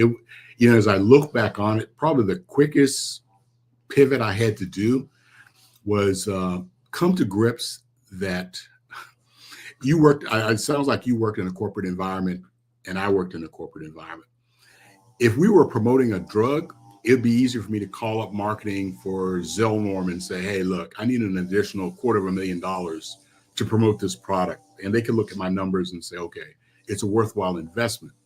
To get $250,000 in a nonprofit world, oh my God, it is challenging to say the least. So that was the first thing that I had to come to grips with, is funding. The challenging of getting funding, whether it's grant, whether it's CRA funding, going out there and being able to, go through a grant proposal to make sure that there was a fit there, making sure that we had a proposal, a business plan, financial plan, capability statement, all that in there to make sure it matched up. So yeah, just that shift that there's this mentality, someone told me, that nonprofits in the funder's mind are always starving. They give them just enough to get by, And so that's probably the number. If for the audience that's thinking about starting a nonprofit, that's going to be your biggest challenge, is that, okay, I'm going to have limited funding, limited resources, but I've got to make a great cake with all this. You know what I mean? So it's a lot of manipulation. It's a lot of not getting discouraged, because you're going to have a lot of, you think you're going to have a grant, you think you're going to have this funding, and it doesn't come through. So you've got to be able to have secondary plans. You have to look at certain business models, like you said earlier, subscription-based model, for here at the Black Business Network. So you have to think through those things as a business person, number one, because you are actually running a business. Mm-hmm. You have to have scale. You have to have employees. So you have to start thinking almost like a for-profit business layered on top of a nonprofit. If that makes sense? Yep. I tell my not-for-profit clients that, look, the only difference between being a profit and a not-for-profit business is you can't use the surplus at the end of the year as a not-for-profit. It has to stay with the business. Yep. Other than that, everything that applies to a for-profit business applies to you. You want to have a surplus. You want to be able to, you need to manage the marketing communication. You need to understand your target market, blah, blah, all those things. So agree 100%. Talk about, and I'm going to combine these two questions because we're getting close to end of time, but talk about your future goals for the Center for Micro Entrepreneurial Training, and talk about the legacy you'd like it, to have or to leave, kind of when you turn it over. Well, you sound like my board. We had that conversation last week. But I guess your first question was future goals. Yeah, future goals. You know what, Sydney, we're in this now space of AI and the potential of AI and how we can harness it for organizations. So I've looked at probably 2 different AI projects, but I've kind of narrowed it down to one. Because my target audience are women, I had a meeting with a developer, and she's put together this AI prompted leadership training app. Because if you think about, the audience now, everybody's moving to either a tablet or some kind of mobile device. So I'm looking at this for CMET in regards to if you're an entrepreneur like yourself and you say, you know what, I'm having a challenge with profitability. Boom, you'll go through a 15-minute training session on profitability. Then you'll provide feedback via AI. And then you'd also have a coach on the periphery that could come in to help you if needed. So that's a project that in 25, 26, I would like to get done for CMET. And obviously that would be a subscription-based model, because now I'm looking at a wider audience in regards to utilizing that. So that's kind of the future of CMET, I think. So now that would give me, not only the EBA, but also the GAP, the other programs, but now I've got a subscription-based model that I can now utilize within my ecosystem. So when I look at the legacy of CMET, there was a book that came out, I think about 3 months ago, and it talked about for every dollar a white family earns, we earn 15 cents. So I want to say that as I say goodbye to CMET, that somewhere over the next 5 to 6 years, we've gone from 15 cents to 20 cents to 25, and we're on a trajectory to get to that dollar. Because one of the things that as a community, we've kind of gotten away from is that if you think about Rosa Parks had a bus protest back in 1954, I think 1955. It wasn't until 1967 that we really achieved, the Housing Act, the Voting Rights Act, right, all those. So it was 15 years. So that was, Dr. King had not only did he have a dream, but he also had a plan that is long term. And I think that's one of the things that I want to see with CMET is that, okay, this is where we're at now, but 5 years from now here. And then when I have a succession plan and hand it off to somebody else, that we're a solid organization, fully funded, but now we're moving the needle in regards to the community where we're no longer at 15 cents, my God, and we're at 25, but we're on a trajectory to get to $1. And man, I have so many questions. That one just brings up that it's like, I want to connect with you outside to understand what you think the cause to that is. And I'd love to work with you on that. My audience is similar to yours. It's women-owned, minority-owned businesses, trying to help smaller businesses get to be big, rather than just keep working to, bigger businesses get bigger. But we're running out of time. So I'm going to ask this. For those who are listening out there, and who are entrepreneurs or wanting to be entrepreneurs, where do you see kind of the future of business, and what do you think existing entrepreneurs or future entrepreneurs need to be focused on to be successful in that world? I would say as an aspiring entrepreneur, you have to look at it like back in the day, if you and your wife are looking to buy a house. Some people want to buy a house that's already built. They want to buy it, go in and fix it up, right? Another family, they want to buy new. They want to walk in and everything in the house is already done and it's their house. I think we as a community have to decide that whether we want to start a business or whether we want to buy a business. Because when I look at my career, Johnson & Johnson was 132 companies, all acquisition based. Novartis was 7 companies, all acquisition based. And to quote Reginald Lewis, why should we let white guys have all the fun? And that's what we're doing with, we're not really participating in acquisition, and we should be. Number two, if we're building a business, I think we really have to focus in on the fundamentals. We've got to stay true to the fundamentals. Know your target audience, know how to get to them, and know how to sell to them so they know, like, and trust you, and then build off that.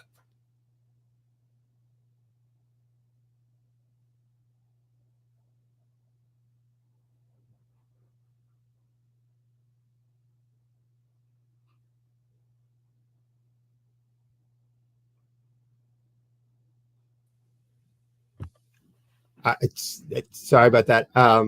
I was, how would you say? I was asking the producers to give me more time because there's just so many more questions I want to ask, and I think that would be of value and benefit for folks. So I've been granted more time because everybody's having such a great time, listening to the information and input that you're having here. I just think people will benefit from it so greatly. So one, thanks for that input and info. But to that point, let's go back then to the point about the 15 cents to the dollar difference. What do you see as maybe the top 2 or 3 reasons? Because it's going to be multiple things that are impactful of that. What do you think are the 2 or 3 biggest contributing factors to that differentiation, that gap that you think need to be addressed, in the next decade to make that gap much smaller than what it is today? Wow. Wow, you asked a good question, Sydney. I think that 15 make you go,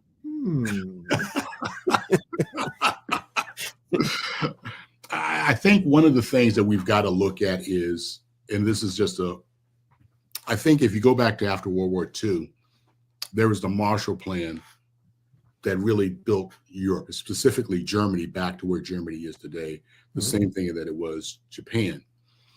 I think we're in a situation, number one, and I've said this in meetings with politicians in Orlando and Orange County, is that we don't have the political will, number one, to do a Marshall Plan. So it's up to us to do it. And I think one of the things we have to start doing, Sydney, is having kids in high school understand what business is. Because right now they have no concept of what business is. Right. I would say even have an entrepreneurial, department within a high school. And then, right now we're in a situation where you and I can go into high schools and we can talk to them about business. And we've got to change the ceiling. The ceiling can no longer be, well, I'm going to be a rapper. I'm going to go into music and entertainment. We've got to move away from that. Our ceiling has to change. We have to look at things in a bigger global stage. I remember, I don't know if you're familiar with Bill Rhoden from the New York Times. And he said back when he started in the 50s, he competed with people like the New York Post, the Daily News, the New York Times, the Wall Street Journal. That's who he competed with then. Today, he said you compete on a global stage. So we've got to understand that that's the stage that we're competing on. So when we look at businesses, we've got to look at businesses that are global. We got to look at businesses that are global, but we also have to look at businesses that are Main Street. There's still going to be a need for plumbers. There's still going to be needs for carpenters. So Main Street is still there. So we've got to look at things of entrepreneurship is business and making money so I can give back to my community. So now I can have a Home Depot in my community. I can have a gas station in my community. I can have a grocery store in my community. And just think about how that community would flourish. Right. So I think we've got to say, okay, this is our plan and this is how we're going to get there. But I think what are the numbers, Sydney? I think it's something like, if we started a business today, for it to be generational, we'd have to be in business almost 200 years.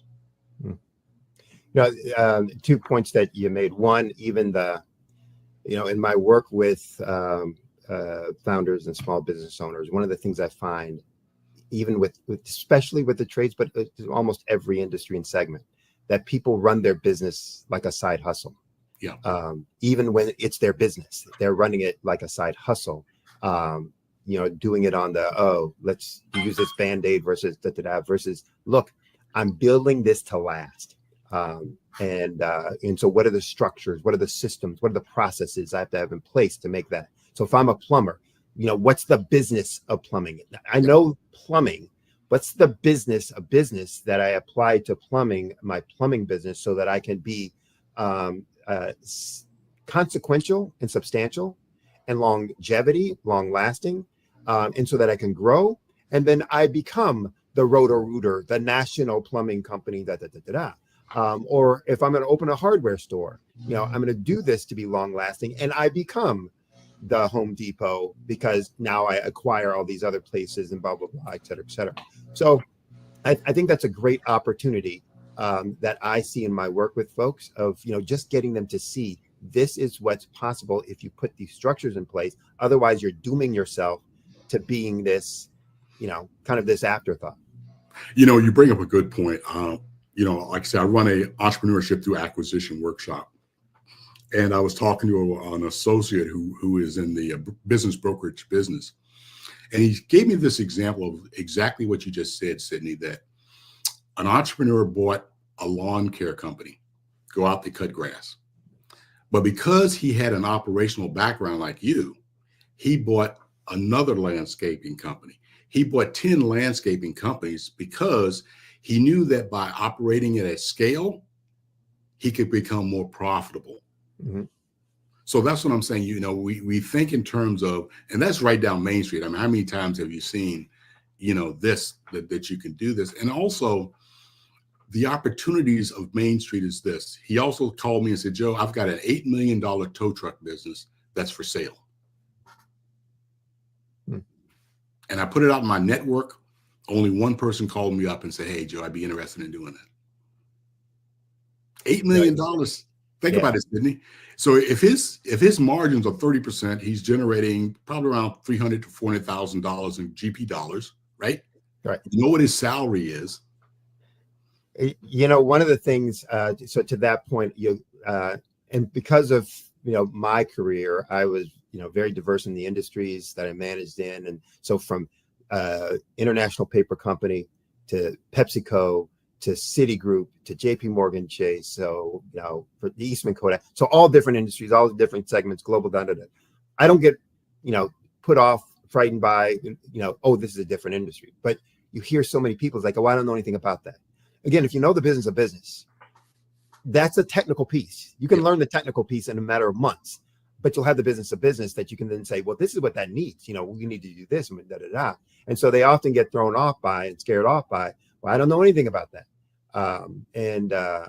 To your point, it's like you're missing an opportunity. That's a highly a business with not only high need, but high margins because of the kind of service that you're providing. That people don't have options usually when they're needing that service, et cetera, and that you can build it and you can use it as a cash cow for other business opportunities. But I mean, that's exactly what the lawn service people did. The cash that was generated off that first purchase financed the second, third, and fourth. Right. But again, like you said, it's understanding business fundamentals. So it's understanding when you walk into a bank, you've got to have a business plan. You've got to have a financial plan. You've got to understand the dynamics of money when it comes to finance. Where's my cash flow? How does my balance sheet look? And if you don't know, then you need to have that circle around you. That's the other thing that we've got to come to grips with is that I've got 4 people that I call up and say, hey, I don't understand this about a nonprofit. Joe, this is what you need to think about. Joe, you're off base here. You need to get focused here. This thing of I can do it alone doesn't work. Right. So I can call you up and say, hey, Sydney, I've got an issue with cash flow. I've got an issue with operations. Help me out. And you'll say, boom. And that's how you keep a business successful is that you have those 3 or 4 people around you that you can call up and say, hey, give me a sanity check. I need this. Here's the question for you. What's your ask? There are lots of folks out there listening right now, loving what you're talking about, learning tons. Do you have an ask for the audience? That's going to help. Of course, I have an ask. What's that? Write a check. Can I here's your opportunity. Here's your platform. What's your No, I mean, seriously though, nonprofits like Mr. Mitchell's that was ahead of me, and a nonprofit like the Center for Micro Entrepreneurial Training, the things that we can accomplish needs funding. So if you can't, fund us, then put me in the room of people who can. That's all I ask. I'll do the rest. Yeah. Well, and to the point you just made, and connecting Mr. Mitchell, Percy Mitchell's, conversation and what he's trying to do, what you're trying to do, and then others, in that space, from a not-for-profit or even from a for-profit. If we start, supporting those organizations, that 15 cents, that's a huge piece, taking that 15 cents to the dollar. Yeah. Or taking, I saw your short video commercial, et cetera, where you talked about, I think it was the earning. It was $1 stays in the Black community. That's time. That's what it was. Yeah. The turnover rate of money in our community. So the 30 minutes, to the 8 hours, those things happen because they are thriving businesses. Those thriving businesses happen because they're getting the support to learn how to take their side hustle to be a business, or to stop running their business as a side hustle. Yeah. And organizations like yours are key and instrumental to that. And the difference between what you're doing and a SCORE, nothing against SCORE, but your commitment to the community is different than theirs will be generally. That's a huge piece. And the other thing, Sydney, I think also, if you look at SCORE, everything is off the shelf. Start a business, you go to a workshop. Understand financials, you pull that off the shelf, you set for that. In 5 days, I can give you the fundamentals. You'll have a solid foundation. 12 to 15 subject matter experts will give you a solid foundation. You're going to have a business plan. You're going to have an understanding of pricing, your numbers, your target audience, and then also how to begin the communication of access to capital. Mm-hmm. You can now build on that because you've got the foundation down. And now it's just a matter of execution. So I can give you that in 5 days, right, but you've got to commit to 8 hours. I can't, I can't do, that's my program. I can't make it any other way. Right. And I think it's important for people to understand in 40 hours, 5 days at 8 hours, 40 hours, you're going to go through the fundamentals, which really, it opens their eyes. Yep. Of what they need to know and be doing, et cetera, gives them a framework for doing it. But there's still a ton more work that they're going to have to do to make that, to put that into place, to implement it, to make it a success, et cetera. But it also opens their eyes to the places and the resources that they have for being able to get there. And so again, I think that's why what you're doing is so valuable. And so, Sydney, also, you're in a community of 20 odd entrepreneurs. And you know as well as I do, the language we speak as entrepreneurs, our spouses might not understand it, our friends might not understand it, our associates might not understand it. But because you're in that community, now you have someone that you can call up. I can call you up and say, man, I had a bad day. Well, okay, get you pumped up out there again, because you understand that journey. Right. You appreciate, and you've been together for 40 hours. So, right, you have your language, you have all that. So that's also the beauty of CMET. Yeah. You're building your network and your community and your support system. Exactly. Through that. So talk about, we're running out of time. Talk a little bit about how people can reach out to you to be involved in your program, to give you, some resources or to, put you in contact with resources. So what's the best way for them to get in contact with you? Number one, my website is tcmet.org. So that's T Tom, C Charlie, M Mary, E Edward, ttom.org. So there, if anyone's interested in coming to our October 28th EBA, Entrepreneur Business Accelerator, that's one way. I can give you my email address. No spam allowed, but it's my first initial J, my last name Simmons @tcmet.org. Good. All right. And remember, folks, if you got some funding that you can provide, if you've got access to funding that you can provide, If you have other resources that would be of use, time, physical things, etc., I'm sure he would love it and put it to use. Or if you're someone out there, wanting to start a business and want to use or take advantage of the courses and training, I think that's all there. And I would love to connect with you outside too, for some ways that I can help and support and be involved in what you're trying to do. So okay, look forward to connecting with you, Sydney. Yep, and look forward to having you back again so we can go into even more depth of some of the things that you're doing, hear some more success stories, and maybe even the next time bring on one of your successful cohorts and go from there. So, love to. All right, so with that, I'll say genius is common. I'll see you on the other side. Thanks.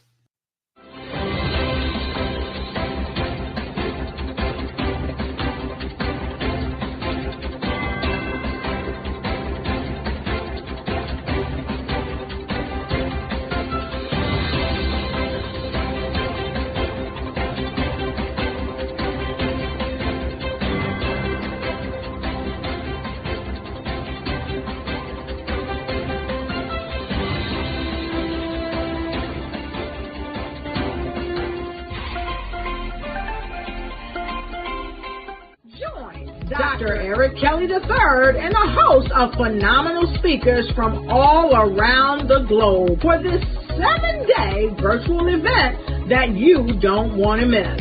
The mission of the Black Business Expo is to raise scholarship money from kids all the way from high school, all the way from college. The Black Business Olympics is one of the largest Black business showcases in the world. It is an opportunity for businesses and companies to showcase their businesses globally. We are going to be giving away laptops up to $5,000 away to students. Again, I'm Olivia Appleberry, the founder of 2 Cents Finance and one of the speakers for the expo. I am so excited to see you there. For more info, go to www.blackbusinessexpousa.com or call 919-308-9090 and hope to see you there. I am Black Business. From the moment I wake until the time I sleep. Yes, I am Black Business. I am Black Business. Tell me, are you Black Business? I am Black Business. Do you support Black businesses? Listen, I support Black business because I am Black Business. Black Business Expo, one of the largest business showcases in the history of Black business in the world. The world! Sign up today at www.blackbusinessexpousa.com or call 919-308-9090. I am Black Business. I am Black Business. From the moment I wake until the time I sleep, I am Black Business. I am Black Business. Are you Black Business? I am Black Business. Do you support Black businesses? I support Black business because I am Black Business. Black Business Expo, one of the largest business showcases in the history of Black America in North Carolina. Join Dr. Eric Kelly III and a host of phenomenal speakers from all around the globe for this 7-day virtual event that you don't want to miss. The mission of the Black Business Expo is to raise scholarship money from kids all the way from high school, all the way from college. The Black Business Olympics is one of the largest Black business showcases in the world. It is an opportunity for businesses and companies to showcase their businesses globally. We are going to be giving away laptops up to $5,000 away to students. Again, I'm Olivia Appleberry, the founder of 2 Cents Finance and one of the speakers for the expo. I am so excited to see you there. For more info, go to www.blackbusinessexpousa.com or call 919-308-9090 and hope to see you there. I am Black Business. From the moment I wake until the time I sleep. Yes, I am Black Business. I am Black Business. Tell me, are you Black Business? Black Business Expo, one of the largest business showcases in the history of Black business in the world.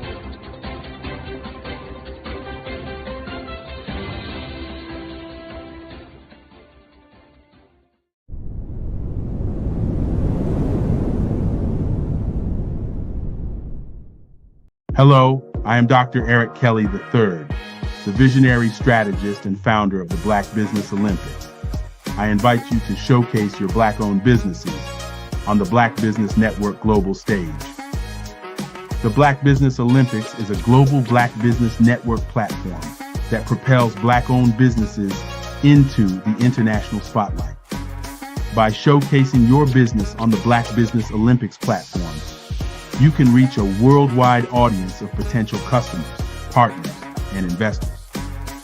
You can also establish yourself as a thought leader and expert in your field, attract lucrative partnerships, and more speaking engagements. In addition, the Black Business Olympics platform provides a valuable opportunity to connect and collaborate with like-minded entrepreneurs and business professionals from around the world. This can lead to new business opportunities, ideas, and relationships. Finally, by sharing your story and expertise on the Black Business Olympics platform, you can inspire and empower others. This is a powerful way to make a positive impact on the world and leave a lasting legacy. If you are a Black-owned business owner, I encourage you to seize the opportunity to showcase your business on the Black Business Olympics platform. It is a once-in-a-lifetime opportunity to make an indelible mark on the world.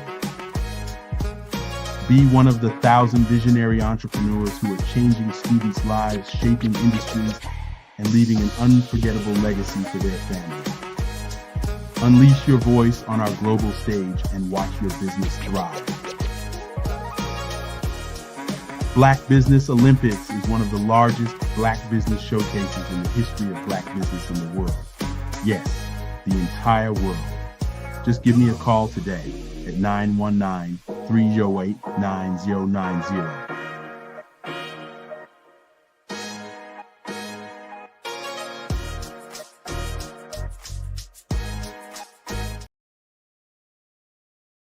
Sometimes you got to hear the news from the Black perspective, and more specifically, Black publishers. And that's exactly why you have to download the HeyTie app, the largest mobile app delivering breaking news, videos, and podcasts from 200 of your favorite Black publishers. Yes, 200 Black publishers delivering news as it happens, literally all in one app. Go to HAYTI.com or download the app in the Google Play Store or Apple App Store. It's completely free, along with information that you can trust, so go check them out. Phenomenal Tanya T. Wise, who is here from the great state of Maryland. Tanya, welcome and thank you for being with us today. Can you indulge our audience a little bit and tell them just a little bit more about who you are and what it is that you do? Well, I love being able to talk to people and have a magnetic attitude, being able to just show them. So I always like to say, level up is Coach at Tanya T. Wise here. So can you tell our audience, just give them a teaser about what your presentation will be about? So my philosophy is that we should all be living our dream life. So tomorrow I'm going to talk about how you start living your dream life. What are some of the things that you thought about in your childhood that you just kind of let go and dormant? Wow. And I want to reignite that and just give you some pointers and some tips, some tools, some strategies to be able to start living your best life now. And guess what, Wanda? And leave an inheritance for your legacy. Oh my goodness. Okay, I know that's resonating with a lot of people. I've heard that you have a dynamic coaching program. Can you tell us a little bit more about that? Absolutely. So our coaching program help people that have the lack of time, that lack strategies, and lack the confidence to go after their dream life. So we help them implement tools, we help them implement strategies, as well as give them resources so that they can live their best life now and leave that inheritance. Wow. Oh, I love that. I love the leave the inheritance part. Listen, you are dropping some major nuggets, and I know a lot of what you're saying is resonating with a lot of people, but I think we're all curious. How did you even make this transition into the speaking and coaching arena? What's the story behind this? So I started out in finance, and I realized that a lot of people don't necessarily go after their dream life because of the lack of finances or the education behind finances. But it wasn't until I lost my firstborn, my only son, that life changed for me. And where I was going after it all, living the corporate life, hit my 6-figure income and living in my dream house with my dream man, driving my dream car. I nearly lost it all when I lost my son. And so I realized it only takes one financial catastrophe that can change your entire life. That's what made me start All New Beginnings. Because no matter what's going on in life, there's a new beginning. And because of that, we develop a program called Wise Minded. My little slogan is, don't just dream it, let's live it. If they want to connect with you or work with you, what is the best ways for them to be able to do that? Well, for my social media guru, you can connect with me on every single social media platform as Tanya T. Wise.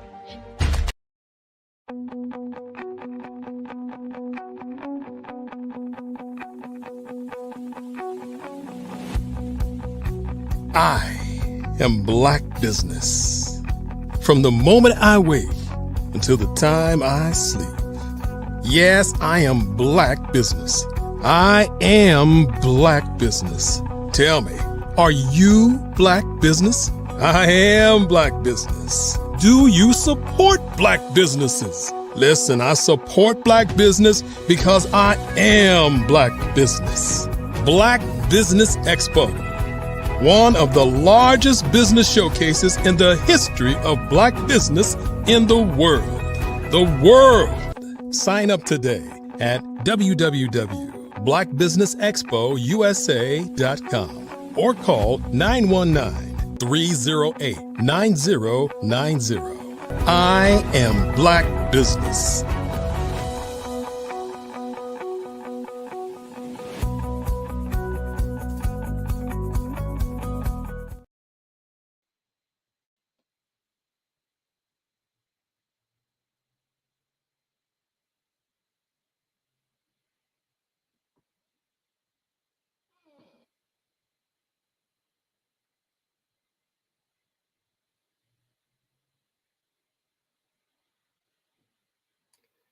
Good day, business owners, entrepreneurs, thought leaders, and corporations.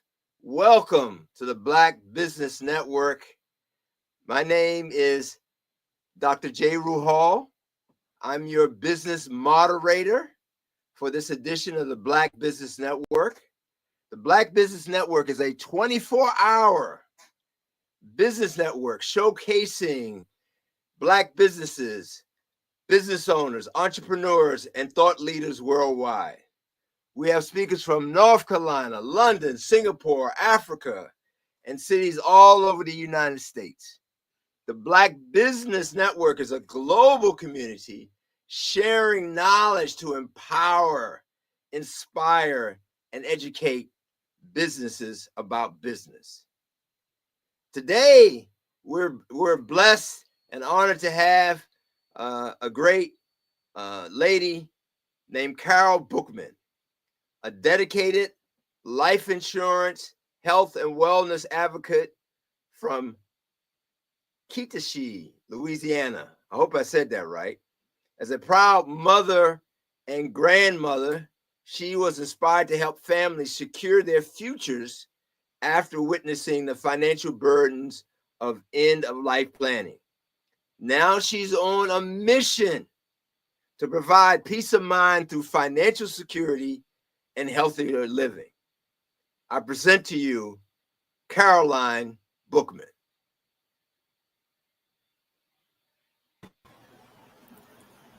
Good afternoon, Dr. Hall. How are you? Excellent, excellent. And you? I'm wonderful here in Houston, Texas. Okay. So did I pronounce Kichichi right? Kichichi. No, How do you say it? no, it's Keachai. Keachai. Okay. Keachai, Louisiana. Yes, Keachai, Louisiana. yes, sir. Okay. Yes, but sir. But you're in Houston now. Yes, sir. All right, all right.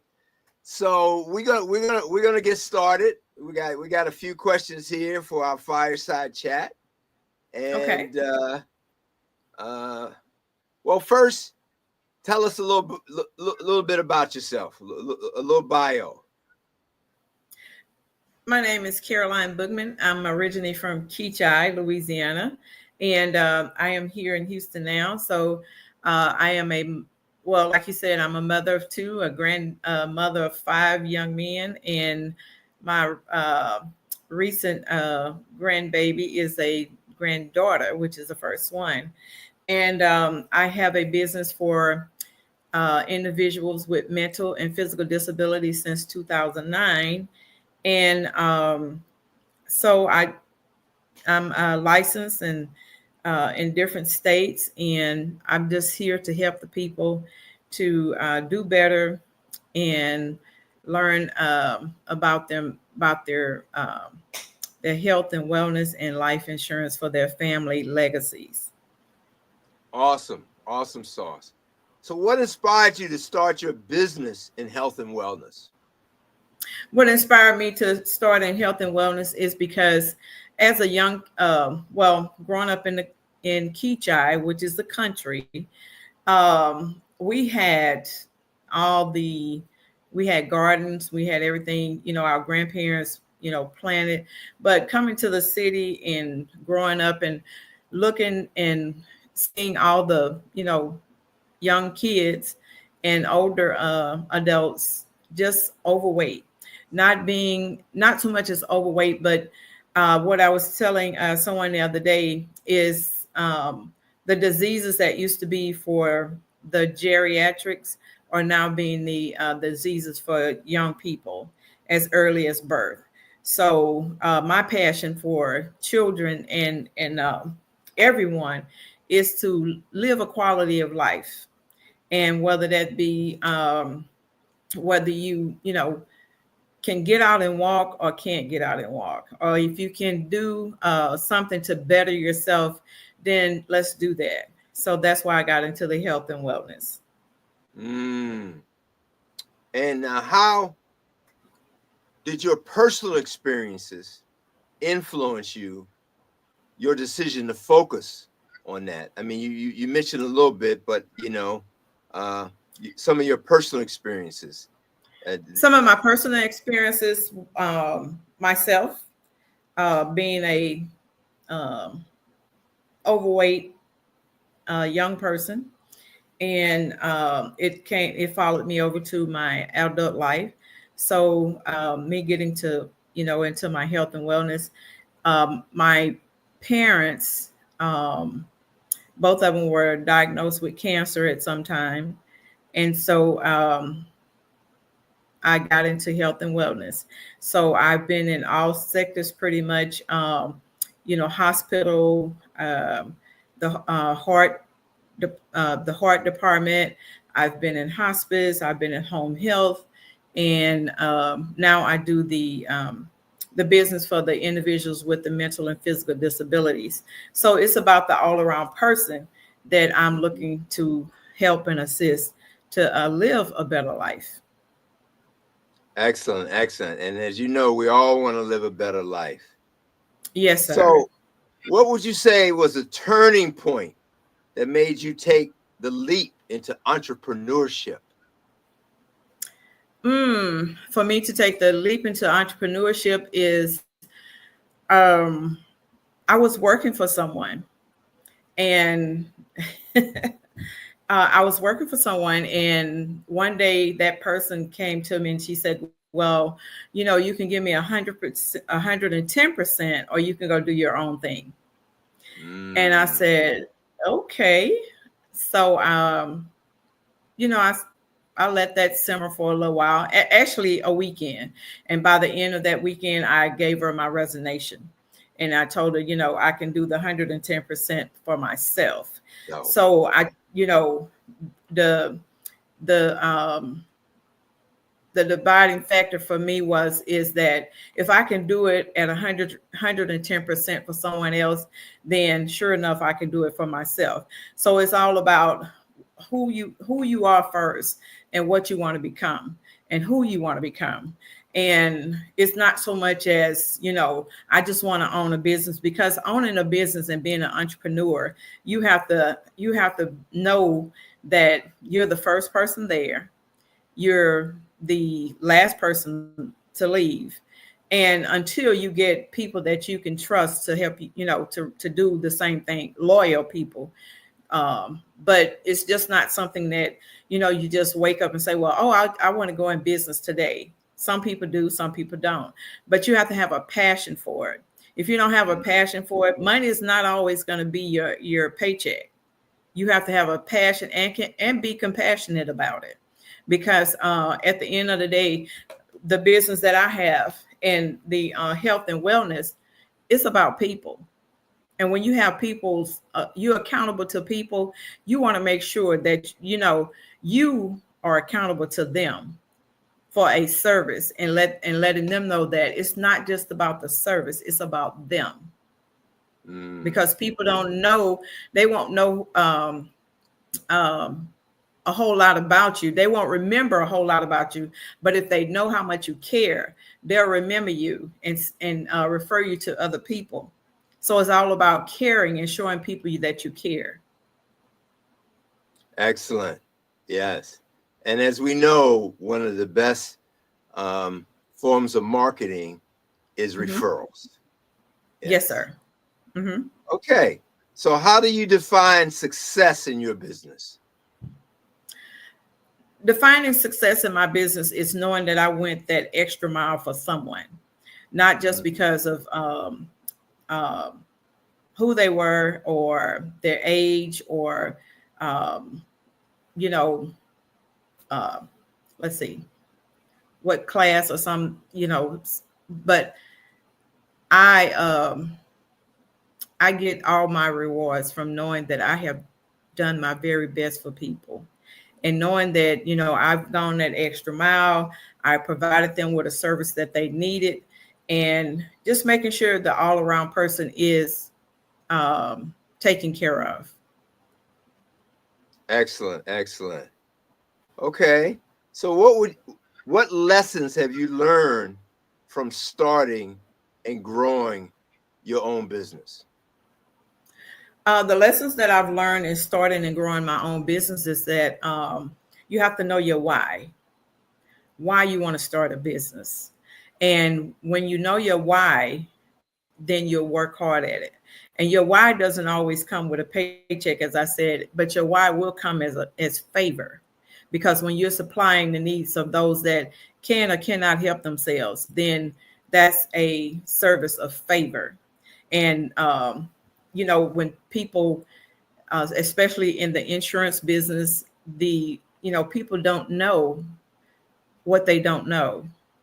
If people don't know about how much it costs, how much it can help their family, their legacy, they just don't know. Some people just don't know, because in the generation, my grandparents, the insurance guy used to come around with a little pocket thing, and he would, write that, well, you paid this month, or however. But now you can get insurance almost like you're picking cars. You're going to buy a new car.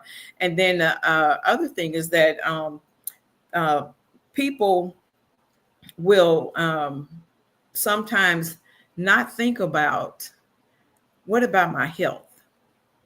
We can do some of the things that are contradictory to our health.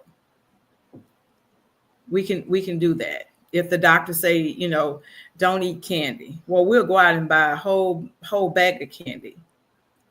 But will we spend that time and money on something healthier, a healthier version for us?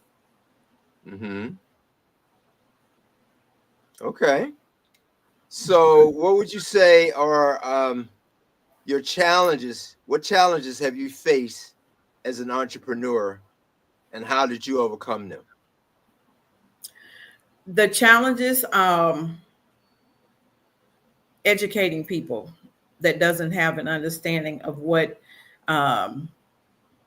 services that are available for them, and them understanding that everyone is not just wanting to help them to be a number. When you let people know how much you care, I mean, they'll go to the end of the world with you. But if you're just doing things as a number, then people will, they can sense that. Some people can sense that you just want them in your organization to be a number. And so I let everyone, whether it's insurance, health, and wellness, it's about you and your family. It's not always about me, because my reward is going to come on the back end. But me helping you on the front end to secure and make sure that you and your family are healthy, wealthy, and wise, that's my rewards from it. Excellent, excellent.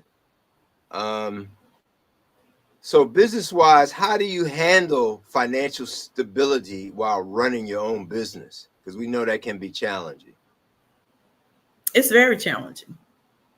It's very challenging. So how do you handle that? Well, for me, multiple streams of income. So I don't know if you've ever heard of don't put all your eggs in one basket. Yeah, absolutely. Okay. So, multiple streams of income, it's to, you have multiple streams, and one stream should be connected to the other. So say, for instance, if I'm doing health and wellness and life insurance, and I tell people, well, you know what, I'm a mechanic. How many people you think gonna trust me to do that work on their cars? Probably not many. Right. Not many at all. So, there's the financial strings can come, but when you have multiple streams of income, that kind of cushions your income from business to business. And also, you made a very good point that you don't want to be a chief, a cook, or Indian, or all these different things, but the multiple streams should be along those same lines. That's it. As your main thing. Yes. Yes, sir. Absolutely. Yeah.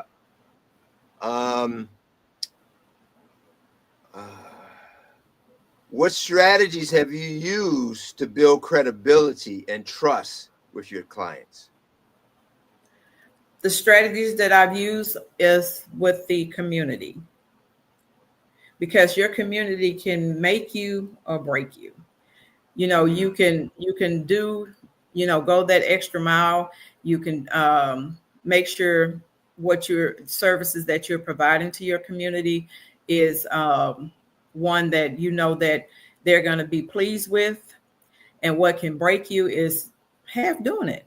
In this life, some people just want to do half. I can't say what I want to say, but they just want to do things halfway. Right. And when you do that, you run the risk of leaving loopholes and people, getting on the phone and telling other people about bad services. So you always want to, make sure your services are what that they should be. Okay. Now, how do you stay motivated? Because as you know, as an entrepreneur, everything doesn't go perfect from time to time. So how do you stay motivated during difficult times in business? Staying motivated, lots of meditation, breakaways, which going back to the country, or just taking time to just sit outside and be with yourself. You know, a lot of times people don't want to be with themselves. They feel like, well, I need to be with someone, or I need this, or I need that. But your quiet time is what, you know, that fashions us and molds us, and so that we can hear. You know, if we can't hear with the noise and everything that's going on around us, we'll constantly be distracted. So we have to pull ourselves away and you know, make sure we have the meditation and quiet time. Meditation and quiet time. Yep, that's very, very Yes, powerful. sir. Mm-hmm. So what advice would you give to someone facing similar challenges in the health and wellness industry? As I said before, in the health and wellness, and the advice I give to them, you have to have a passion, and you have to be compassionate about it. You have to know that this is your why. You have to know that this is your passion, and this is what your calling is. If it's not your calling, it will keep you up. It just won't come out right. It just will not come out right. So just, you know, my advice to people is work with someone that you're desiring to whatever business you're desiring. You know, go shadow someone. You know, like in the foster system here, they have you shadow people. You know, because some people think, well, oh, you know, it's about the money. If you go and shadow somebody and know exactly what you're getting yourself into, then it wouldn't be so many oops and uh-oh, you know, if that business doesn't work. Okay. Awesome. So our next question is, what strategies have contributed most to your success in health and wellness? Strategies, it's just being among people. The you know, going out in the community, meeting people, talking to people, you know, sending them samples if I need to, and see what works for people. You know, everybody is not doesn't have everybody's DNA. None of us have the same DNA, so everybody can't. You know, if it worked for one, it may not work for the other, and so, you know, you just have to be more detailed, sound, and listen to that person, or get to know that person. Once you get to know a person, then you can work from there. Okay. Awesome. So how do you educate people on preventive health measures and proactive wellness? How do I educate them? I educate myself first, because for one, I can't tell you something that I don't know. And I educate myself, and then I can educate others. And when I can't educate others on something, then I reach out to others that can help me educate them. And so the worst thing in the world is to give people bad advice. You know, giving people bad advice is like, you know, you telling them to go down a one-way street and something happened. So you always want to be, you know, on a together path with the people that you're serving. Okay.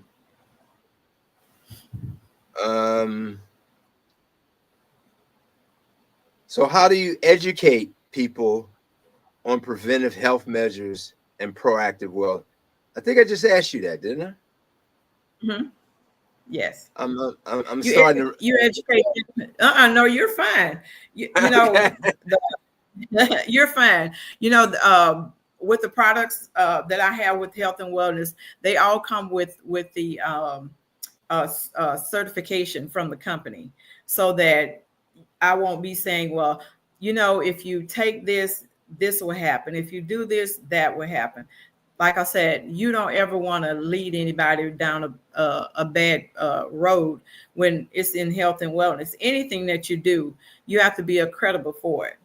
And you want to make sure that what you're saying, what you're doing, what you're recommending to people, that you have the accreditation behind it, knowing that you can be a credible person when you present it to them. Okay.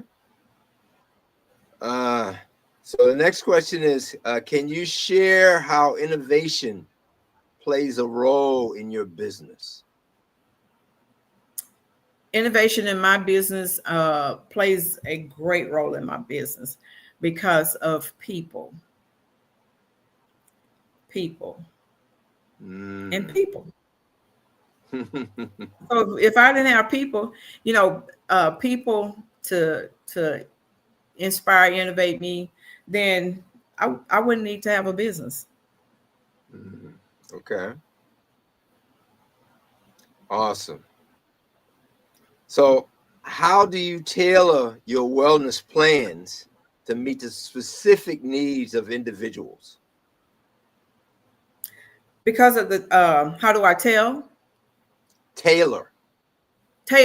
Oh, okay.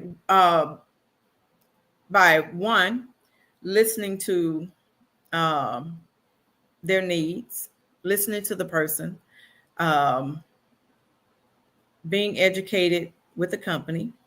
Our company has webinars and seminars, and so I attend those. And the way I tailor it is when I listen to the people and what their ailments are, or whatever. Excuse me, whatever their needs are. Because you can't tell someone, I think you need to lose 20 pounds, and this person is already at their desired weight. So the products that we have, they work with the one product, it goes hand in hand with the other. So that's how we tailor. And I don't experiment on people. I go by what I'm taught. Okay. And that's how I tailor their plans. Excellent. So what are some unique ways you've engaged with your clients to help them achieve their health and financial goals? Some of my unique ways is to reach their financial goals. I always give them my story. I give them my story. My story is I'm from a country town. So, people sometimes will say, and all of us at some point, we have that story of, our grandparents, our forefathers, and, my parents. So you give them your story and you let them know that you be true to yourself. You got to be true to yourself. You can't be true to everybody else, but you have to be true to yourself. Okay. So how do you manage work-life balance as an entrepreneur, mother, and grandmother? The reason, that's one of the, let's see, it's planning. Okay. If it's, work, mother, and grandmother. So it's planning. And at work, I get up at 5. And I start my day, for the business. For mother, I have to tell my daughter, if you want me to pick up the kids or do whatever, you have to let me know. Now, there are times when, things are just not planned and unplanned, planned, but at the end of the day, it works out. So you may, juggle it, but if you plan it, then you can do it. Excellent. Because if not, you would be all over the place. Yeah. And you can't be distracted from your plans. A lot of times, people will see you as an entrepreneur and they'll say, well, she doesn't work. She worked for herself. And they'll want you to do something. And it may start out at 30 minutes and it ends up to be 2 hours. And that's 2 hours of your day that you didn't have planned. So to stay on target, stay on your plan, and don't let other people plan your time. Okay. Yeah, that's some very good advice, because there's a lot of distractions. You got to stay focused. Yes. So what self-care practices do you do personally to incorporate into your routine to avoid burnout? Well, you mentioned before meditation, but what are some of the others? Mm-hmm. Meditation. I like to get up early so that I can hear the birds outside. Very good. Actually, at 5:30 every morning, the birds start singing and chirping, and then when I'm just after the birds leave, because the birds typically leave between 5:30, but by 7 they're gone. And sometimes I just take my shoes off and go walk on the grass outside and just reconnect myself. I found that to be very soothing, to just walk in the grass. And if I, it depends on the time or whatever, I love going to the water. Okay. And just stand and watch the waves. And older lady told me, she said, you want to wash away your troubles, just go to the water.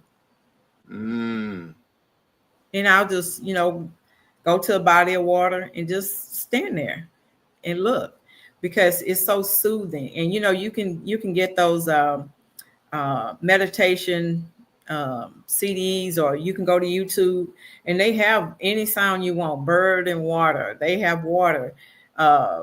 They have whatever. And you just sit and listen. And, alkaline water and drinking you some tea and just meditate and write, journal. A lot of times we can't tell people everything. So just get some tea, sit outside and journal. Excellent. And then, and one day, you'll turn that journal back and it'll go right to the exact page that you needed for, maybe some time before or after. Okay. Like you said, just taking your shoes off and walking in the grass, that's actually a technique. It's called earthing. Okay. And then there's meditation. Then there is journaling. And you were saying also to take the time to be by a body of water. Yes. Yes. Very good techniques. In fact, I'm in the personal development area, and all those are very good techniques. Yeah. So it's good to pass those on to our audience. Okay. So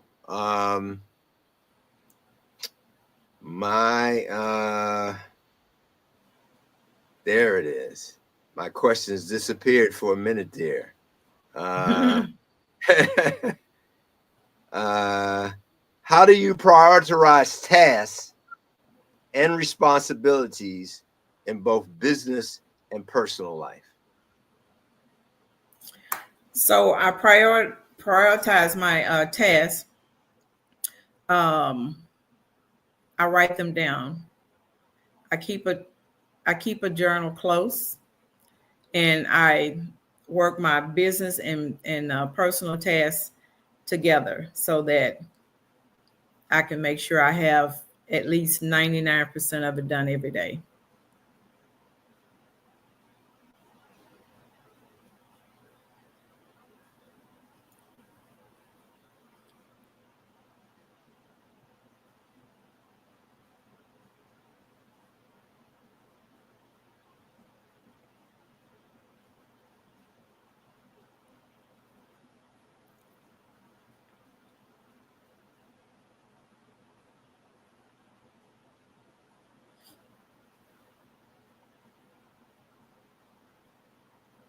So we get a little thing from the host. We're running over time. So, okay. But you know, it's better to go over when you're giving out these gems of knowledge. Yes, than to go under. So okay. Tell our audience how they can get in touch with you. You know, if they want to follow up with some of this information. And like you say, you're in a number of states. It's not just Texas. Right. Yeah. So that they can personally call me at 281-744-2029. And for the health and wellness is C Bookman, BOOKMAN .euphoric. That's UFOREK.com. Or you can email me at Bookman, BOOKMANC64 @gmail.com. So the last one was your email was Bookman. BOOKMAN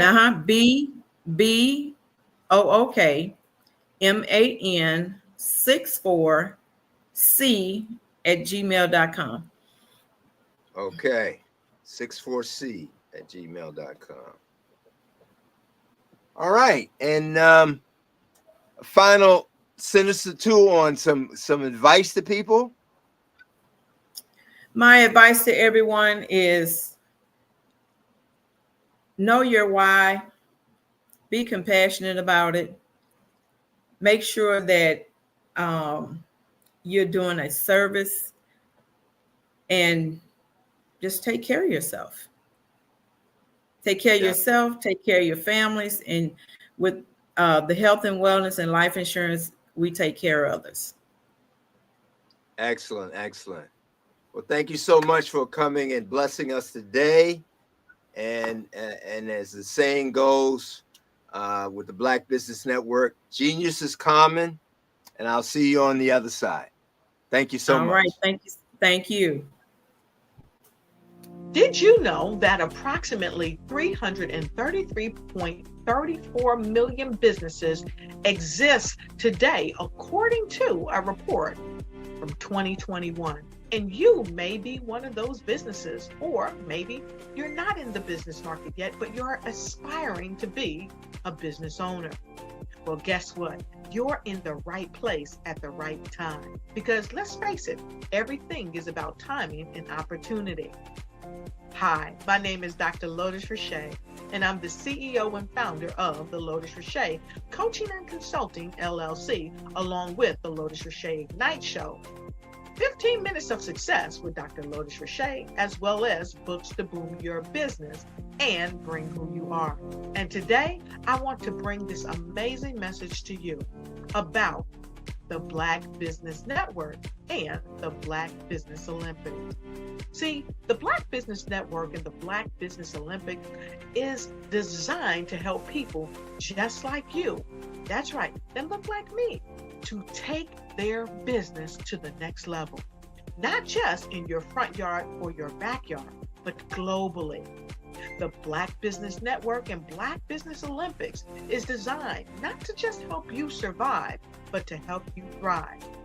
So join us today as we come together with businesses all around the world to support our students, our children, our young teens, our young entrepreneurs. What we do is we come together to help raise funds for students who are aspiring to be business entrepreneurs, who are aspiring and who are thriving in college. We endow them with a wonderful opportunity to gain scholarship of either a laptop or several thousands of dollars. And we invite you to help be a contributor to this amazing opportunity to help someone that looks just like you. So join us today at our website and let us connect with you and help you ignite and take flight in every area of your life on the Black Business Network and the Black Business Olympics. I'll see you on the other side.